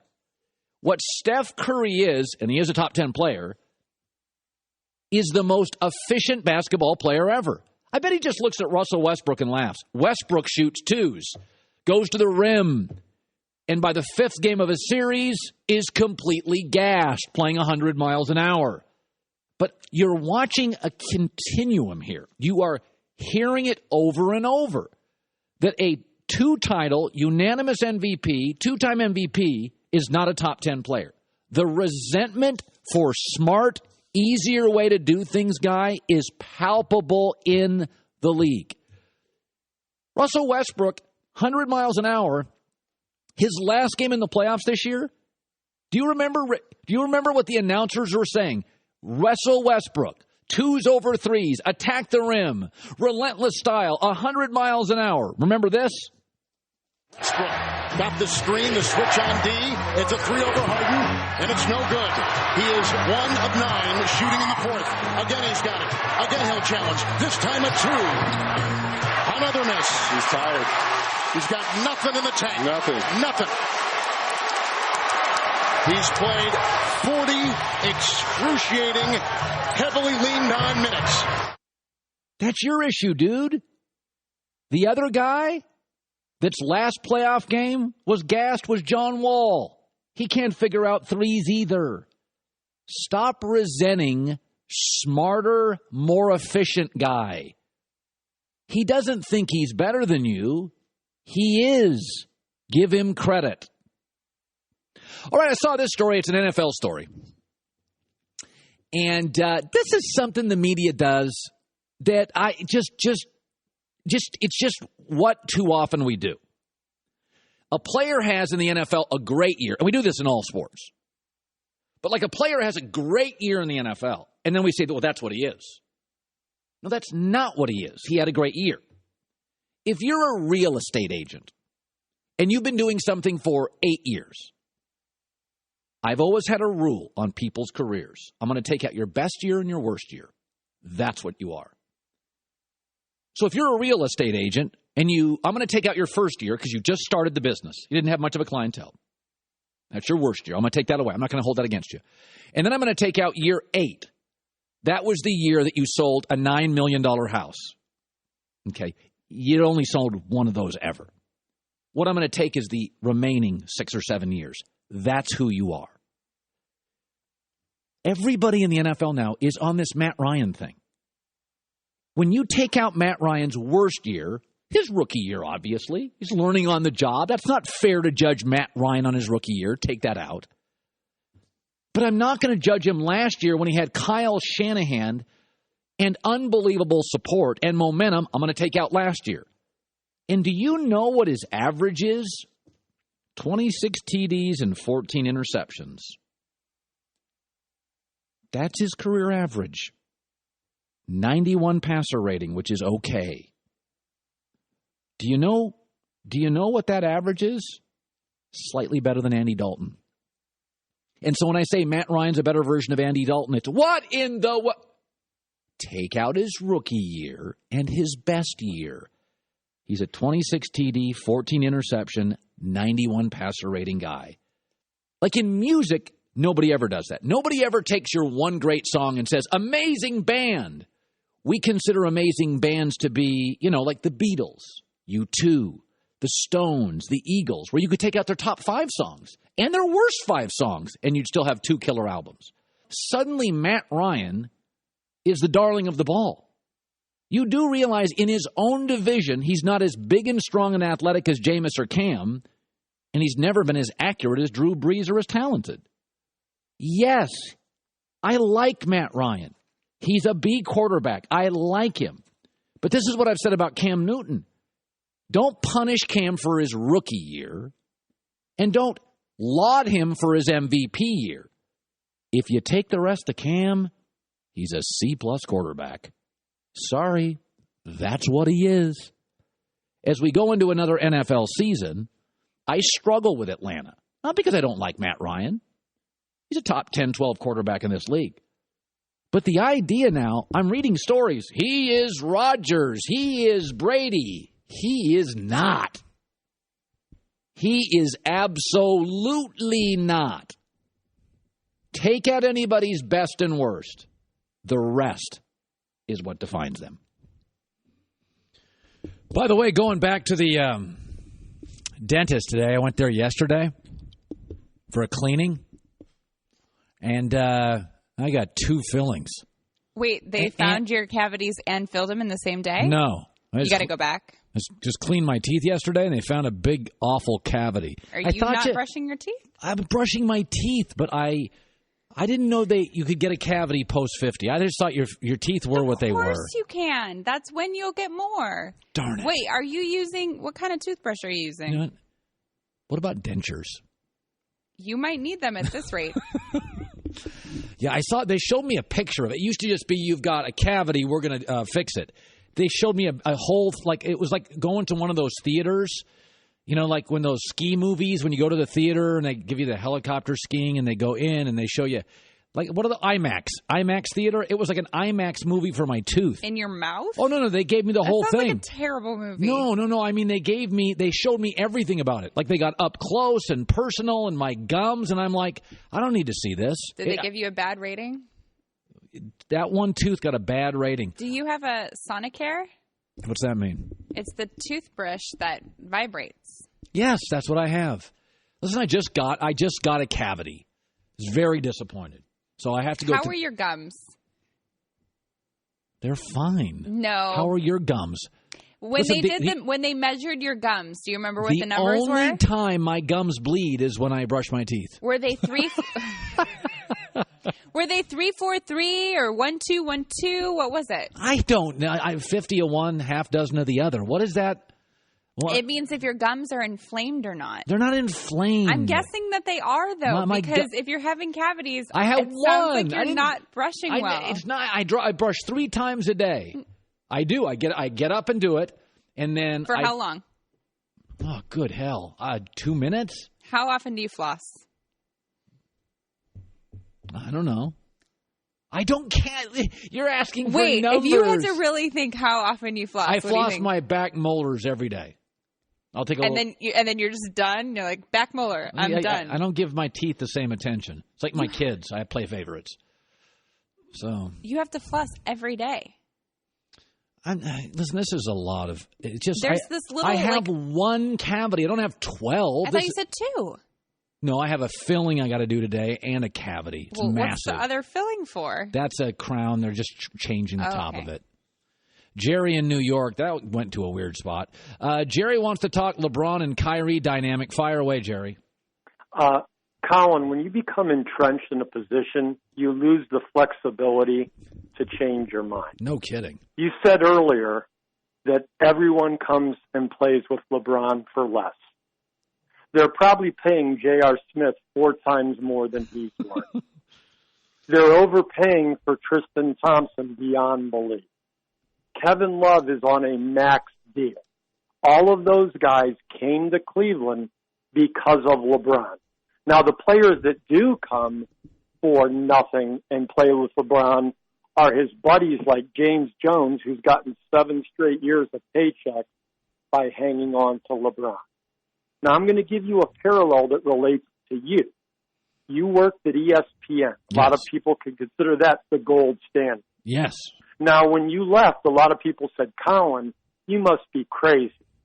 You're with a great company. They're the worldwide leader. Yeah. Why in the world would you leave, go somewhere else when you're attached to the biggest brand in sports and try to do something on your own? But you had inside information, inside knowledge, and you were privy to a lot of things that people on the outside aren't. Probably the same with Kyrie. LeBron carries a ton of power throughout the league, and he's smart to wield that and leverage it. But that doesn't mean that someone who's up and coming and has some power on their own may not want to strike out on their own like Kyrie does. I think one of the reasons Kyrie's value is down isn't because he's a diva, even though that may be true. I think his value's down because he's put the Cavs in a bad position because everyone in the league knows he wants to leave. So if you look at your situation at ESPN, you did something that a lot of people conventionally thought wasn't smart, but it turned out great. Now, time will tell. Kyrie may be great on his own. He may end up regretting it. But this misnomer that everyone comes to LeBron for less, the reality is he has filled this roster with a lot of his cronies who happen to have the same agent he does, and he got all of these people overpaid 3 to 4 times more than the value of their contract, and now the Cavs are hamstrung because LeBron, the GM, overpaid for all of his buddies, and now there's no more flexibility on that roster cap-wise to do anything. Jerry in New York always provides insight. Don't look at me like that, I'm Christy. just saying. He was very good. I only take one caller in the country. Yeah. Jerry's filling in for me on Friday. You let him talk forever. No. You didn't say anything, but I think that's because he made all very good points that you could say. By the way, I don't take many calls because people don't have anything to say. When people are interesting and captivating and make satiant points, I let them go. Mm-hmm. He makes very good points. I will say this. I'm not anti-Kyrie leaving. I'm anti-him leaving now and then telling everybody I'm not going long-term, which basically screws Cleveland, Gilbert, and it actually hurts Kyrie. Because I think Boston would be interested, but Danny Ainge can't part with a draft pick and a player for Jimmy Butler. Oh, they would do it. For Kyrie? Yes. If Kyrie doesn't guarantee he'll resign. First of all, it's illegal. You can't do that. That's against the rules to say, I promise I'm going to resign. Yeah, but there's a lot of illegal things like smoking weed and my neighbors do it. Deal, but it's not good for anything. So it doesn't matter. Well, there are a lot of wink, nudge. Of course, but it's not binding. So any team that brings him on would be taking that risk. But there's also a difference between that and saying, I'm not going to resign. I appreciate No, he said, I'm not going to guarantee it. I appreciate the honesty. I don't. I think honesty is overrated. I've said that before. I do not. But we are on the same page that cheating is bad, right? No. I'm just saying I think honesty, everybody says they want honesty until they disagree with it or it hurts their feelings. I think honesty, I've gotten myself in more trouble being honest. Sometimes with my wife, I find no value in I'd rather be kind. I think sometimes. I think you can be honest and kind. No, sometimes I think just being kind is a better thing to do. There are times I talk. Lying isn't kind. That lasagna is the best I've ever had. But then that's terrible because she's going to keep making it, and then you're going to have to keep eating it, and you don't like it, and she's going to figure it out, and then she's going to be like, wait, you were lying to me this whole time, and then you're a jerk. Yeah, that is why I got divorced the first time. It was lasagna beef. You're making a good point on that one. We were all good except lasagna. That really got us in big trouble.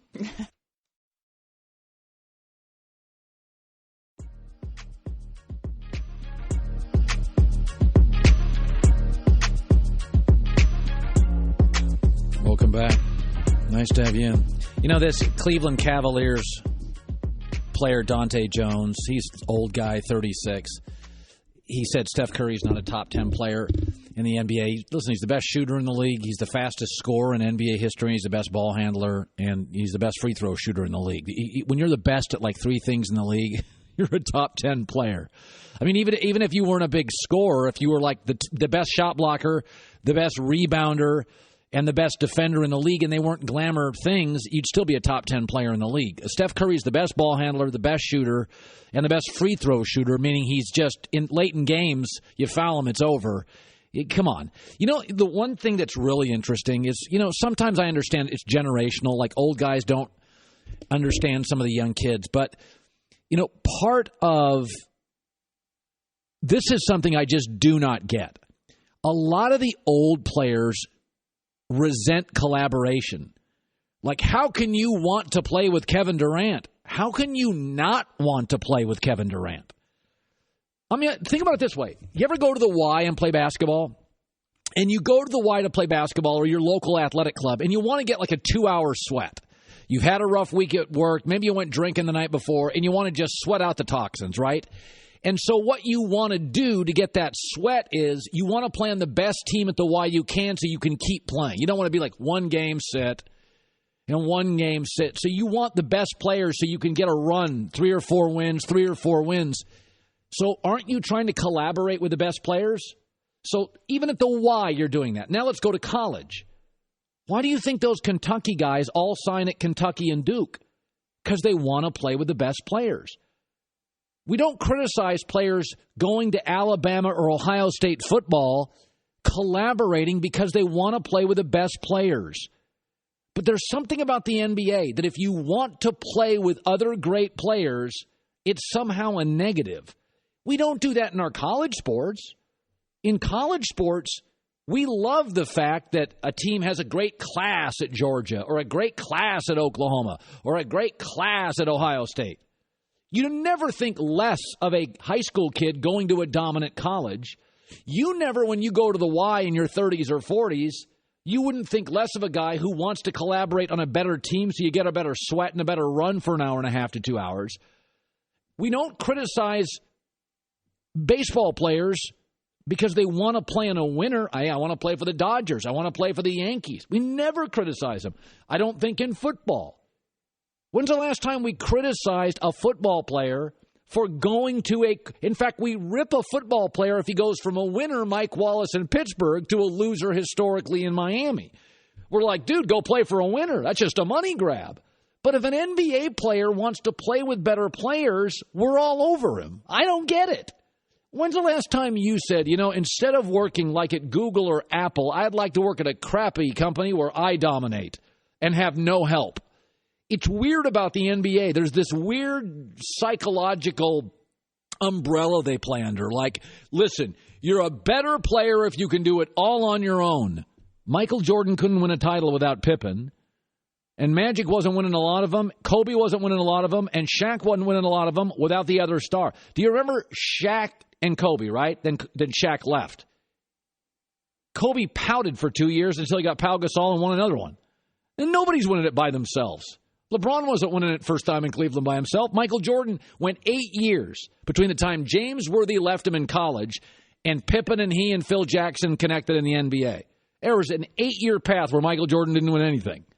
So I don't even know what it is. I've never figured it out. Collaboration is something that it's human nature. Let's go to the fun party. Let's play with better people. Let's work in a better environment. Let's have better bosses. I mean, Golden State had a better coach than Oklahoma City, a better roster, a better owner. I would say, for a young man, a better city to live in. Hell, wouldn't you go there? I just don't get the anti-mobility to make it easier. And by the way, I don't criticize Steph for saying, wouldn't it be great if I drive to the arena and I don't have to drop 35? And I got Clay, and if they double team him, I got Durant. Like, isn't easier and more efficient always the right answer? Think about all the technologies in the world. Why do you use Amazon? Because it makes purchasing easier.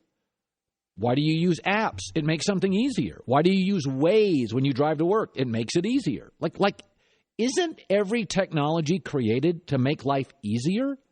So why do we criticize only NBA players who want to win more efficiently and easier? I don't get it. Christine with the news. No. Turn on the news. This is the Herd Line News. Daniel Cormier is 38 years old. A lot of people want him to retire, especially after he lost his second fight to John Bones Jones. And we haven't really heard from him since then. Now he is talking and saying he's not going to retire. It's a tough pill to swallow. You got to remember, I'm a guy that wants to be the best. I train hard, I work hard, and I feel like I was ready to go. I feel like I was prepared, and I was very disappointed, in the result of the fight. Not only am I going to fight again, but I do believe that John Jones and I will fight again. Yes, I have a desire to fight, and I believe that him and I will compete again before it's all said and done. I mean, it's got to be hard. The fight actually was pretty equal until it was, the very end. Yeah, the first 2 rounds, most people had him split. Yeah, so he could win, and I would be happy if he could come back and, maybe if it's not him, get another win somewhere and not have to go out the way he did. John Jones kind of annihilates everybody. Like Cormier, at least feels like he's not intimidated by him. Mm-hmm. You know what I mean? Something like with Mike Tyson, I didn't think Mike Tyson, Larry Holmes would be a great fight, but I knew Larry Holmes wasn't intimidated by him. And I think John Jones kind of scares a lot of boxers. Like they just look like they're overwhelmed. Cormier lost, but he doesn't feel overwhelmed to me. The 49ers are on their 4th coach in 4 years, and new GM John Lynch is trying different things to bring in a different culture. He brought in Jerry Rice and Steve Young to camp to work with some of the players. And Rice even ran routes with the receivers. I saw that. Do you like this idea? I actually do. Jerry looks to be in really good shape. Sure does. I got to tell you something. There's a difference between a bad team and a hopeless team. John, you were in the Bay Area for a couple of years. I'm going to tell you. I really had questions whether Magic Johnson as a first-time president would work or John Lynch would work. I think the Lakers, whether these moves are all brilliant, it feels like the Lakers at least have a game plan. I got to tell you something. When I watch San Francisco this weekend, their defensive front I like you can spot a direction very quickly. I think San Francisco is going to be a poor football team, but they have a direction, and I wouldn't be surprised if they won 4 or 5 games, end up like with the 3rd pick in the draft, and get one of these quarterbacks. I honestly, if they were a stock, I would buy a ton of San Francisco 49ers stock right now. I really believe the Jets will have the worst record, and then San Francisco is going to be in that group of about 4 teams that'll be, 2nd, 3rd worst team. You give this team the right quarterback with Kyle Shanahan, with this roster up front defensively, I think there's still a draft and a free agent period away. I like what they're doing. And finally, do you have plans this afternoon, this evening? I have to go to the dentist. Oh. Yeah. Again? No, I went yesterday and they found something. I have to go again today. Okay. Well, I have some better plans for you if you'd like to change your mind. What? You can get a free tattoo, but it has to be a Chargers tattoo today from 1 p.m. until 1 a.m. That's what the Chargers are doing. That's not a terrible idea. So the Chargers have decided that if you go to this place, it's called the Shamrock Social Club in West Hollywood. This is one of the smartest things I've ever heard. 1 p.m. to 1 a.m. today only, they will pay for your Chargers tattoo. This is actually brilliant. Because it forces you to be a fan forever? Well, you put something on your body, it feels personal. Yes. So you have a tattoo? You could that was add to the collection. Huge mistake, but I put on my tattoo my kids' names. So it was something that means something to me. This is actually let me tell you something. This is an idea that's going to be ripped off for the next 20 years. That's a really good idea. I don't know how I feel about it. Because first of all, I think a tattoo takes a lot of time. So I don't know how many people will actually be able to go and get this done at one place. I think next to NFL flex scheduling, this is the greatest idea in the history of sports. But are we sure it's going to be people who want to be Chargers fans, or is it people who have a lot of tattoos and are like, this is cool, I'll add another one? Either way, if I can get you to advertise my team and you can get emotionally involved in my team with ink, I think this is brilliant. That's the other thing. When it comes to advertising, would they have to dictate the placement of the tattoo so that it could be seen? No. I'm thinking about getting a second one. Well, why don't you go today? It's for free. And probably less painful than your dentist trip. Big, don't be a litter bug right in my chest. Really? No. That would be your tattoo? No, that would not be my tattoo. You should get a cat tattoo. I think that would work for you. A cat tattoo? You love your cat. Yeah, like a little cat claw. I've always had a self-esteem issue with cats. I'm one of the few people that likes cats over dogs because cats are low maintenance. You know how I am with... Well, that makes sense. Now, cats are just, you have them and... Don't have to give them anything. They can hide their poop. They don't eat much. They sleep all day. Low maintenance. Don't want to cuddle with you. Not much. They run away. They don't come. I have to go to the dog park twice a day with my dog. That sounds amazing. It sounds like a lot of work. Like, my favorite thing to do is cuddle my dog. I talk to her. I take her for walks. At the park, I get her toys. And she interacts with me, so I like that. Okay. I would get a tattoo. You don't believe that? Well, I mean, interacts is strong, but I mean... She does. She knows her commands, and she's deaf now, so she knows sign language, too. But she knew English and Spanish. You have a deaf dog? Well, that's not funny. I'm not She laughing. just went deaf in the last year. She's 13. And so she learned sign language? Mm-hmm. How? Because I'm her owner. I taught her English and Spanish, and now sign language. Well, you point to the toilet and say, get a drink? What does that mean? No, she can't reach. She can't reach. No, she knows all of her commands in all of those languages. You learn something new every day. Christine with the news. Well, that's the news. And thanks for stopping by. The Herd Lie News. One of the things is I'm going to break early and take a very long last segment. If Rob Ryan stopped by earlier, he went on for 15 minutes. There's 5 minutes of it, though. I just want you to hear. I thought he was wildly entertaining today. We'll do that and more next. The Herd.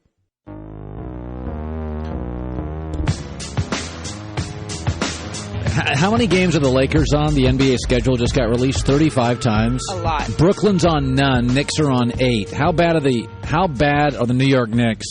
They're New York Knicks. They're on 8 times. Wait, does that tell you maybe that they know that Carmelo won't be there?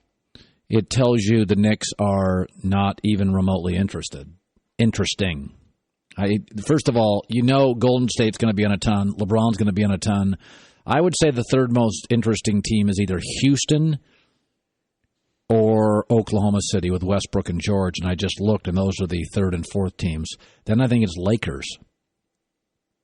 Are you a little biased? No, I just think the Lonzo thing's interesting. I really do. I think he's an interesting player. I think when I watched the Summer League, it felt like, he's a culture changer. And now those kind of people interest me. Just the way he passes. And I said it before, and I'll say it again. I think he's going to become the Steph Curry of passing, is that he will have a cultural ability to change how people perceive passing, that it's every bit as cool or cooler than actually shooting. So I had Rob Ryan on earlier, and I want to play 5 or 6 minutes of it. I don't have to agree with everything he says, but I thought he was interesting. He's Rex's brother, and he's coached with a bunch of teams. And we discussed he's had Sean Payton, Jason Garrett. But one of the things I asked Rob Ryan was, what was the difference coaching under Bill Belichick? I think Bill Belichick is night and day the best coach that's ever coached. Ever. And now, I never saw Vince Lombardi, but I've heard about some of his speeches, but he's by far the most prepared. Most prepared. I think, with Belichick, he takes everything in consideration. He will paint a picture to his team that if you just execute his plan, it'll work and you'll win. And he's right every time. You never heard a coach say, hey, look, there's snow on the field. Well, what's that mean to the New England Patriots? Well, it means no one's going to hit an out all day. Don't defend the sideline. Defend inside the numbers. And it's the only time I've ever heard a coach ever say it. To the point we're playing Philadelphia in a perfectly beautiful day, and McNabb's the quarterback, and he's like, look, there's snow on the field. Well, everybody, and there wasn't. But everybody knows what that means. McNabb's not throwing the outs. The only thing he threw to the flat was a diagonal and a go route.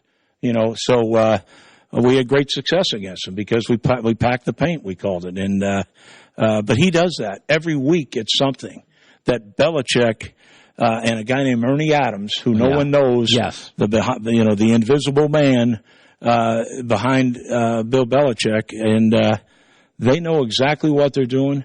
They know exactly how to tell the team what we need to do to be successful. And everybody says it, every new coach comes in saying the same thing. Hey, it's about our program. It's how we're going to run things. It's how we're going to do things.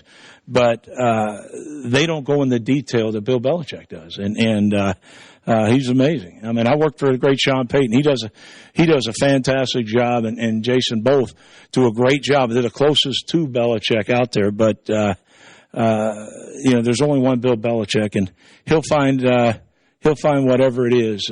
He's got the Social Security of the unknown soldier. I mean, he knows it all. He really does. He knows it. I want to talk about the Cowboys. So they're kind of different than everybody else in the league because of Jerry. Sure. He's an oil man. He's a gambler. He's the guy that said, hey, let's put a team in Vegas. And everybody, the league owners went, all right, Jerry's good for it. So he helped move the Rams to Los Angeles. He's a deal maker. I like Jerry. But over the last 4 years, he turned 70, and that became a bucket list. He wants to win a Super Bowl, and he's taken risks on players. Now Ezekiel Elliott and Greg Hardy and Rolando McClain and Randy Gregory, who he was warned, there's some addiction issues perhaps. When you coach for Jerry, how is there not a little bit of animosity as a coaching staff that he wants to be the face of the franchise, but you're doing all the damn work? Well, I think you're mentioning a great owner, a Hall of Fame owner. You liked him? That I love him. I have utmost respect for him and his son, Stephen. I think no one wants to win more than Jerry, and that's the truth.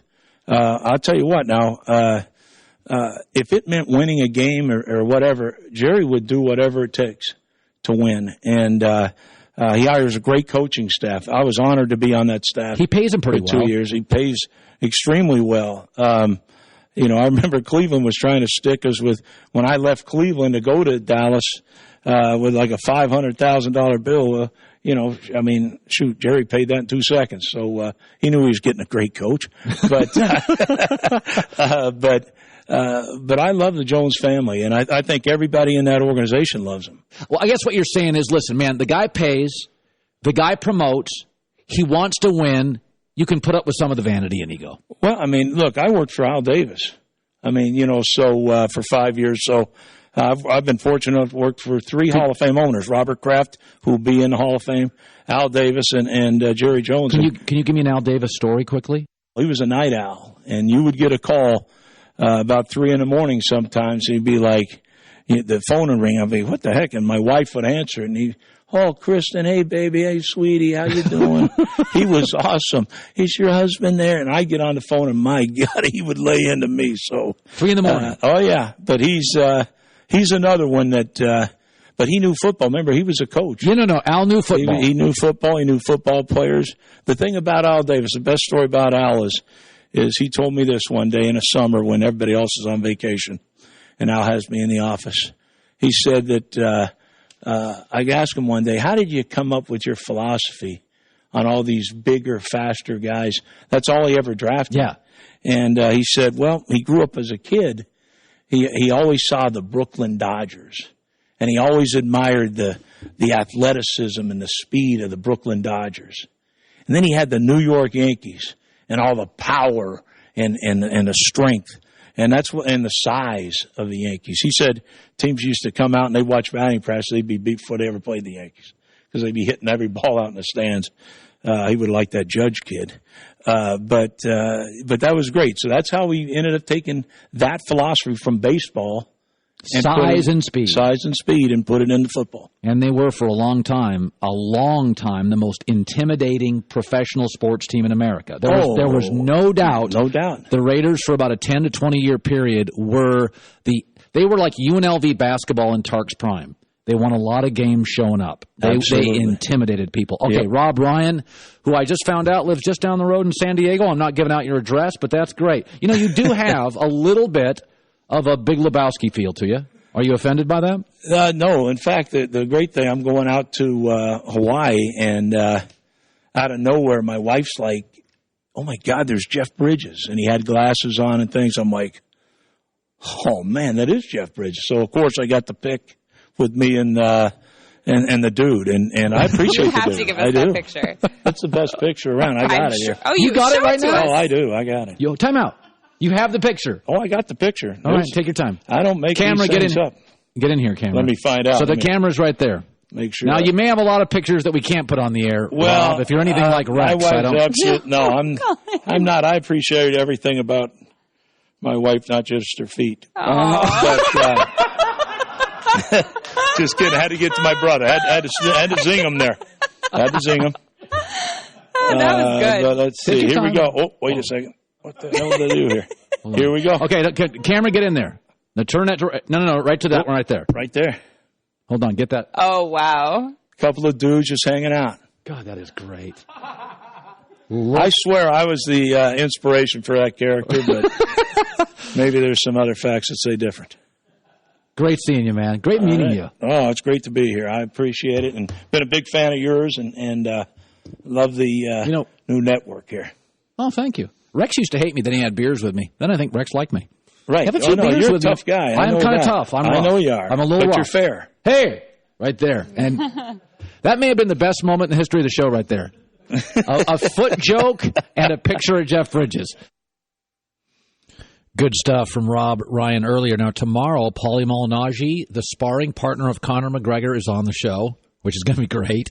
I am actually – he's going to be so raw. We heard the sound clip you played earlier. That kid's raw. He's got a lot of Rob Ryan in him. I don't have to agree with all my guests, but I like when they're authentic and they bring it and they have strong opinions. And Rob Ryan did today, and Paulie Malignaggi will tomorrow. I'm also on Speak for Yourself later, theherdnow.com. You know, it's what's the date today? August 13th? August 14th? 15th. August 15th. So we are a couple of weeks from Labor Day. Uh-huh. And it's I don't know about you guys, but this weekend, like, I went to a Dodger game and with some kids, my kids. Okay. But I got to tell you something. Even when I was at the Dodger game and I was really enjoying it and they're going to end up winning the World Series, I got home, first thing I did, NFL Network. I was all over football stuff. We are right. I can feel it now. My favorite time of the year has always been fall. I like the smell of the grass, the temperature's cool, and I get football, and I am totally feeling it. By the way, happy birthday, John Goulet, today. Yes. It is John Goulet's birthday. It's a very big day for us. He wanted us to not know. Oh, wow. Yes. That is classic. Oh, that's a great picture of me. Thank you for that. Wow. How old are you? How old are you? Now I'm 31. In How that old were picture, you there? I was like 23. You're young. Do you still drink like that? Not as much champagne and not with funny hats, no. No. Champagne's got too much sugar. It was a New Year's Eve He's party. having a birthday party this weekend if you wanted to go. That's not a bad idea. It's The Herd.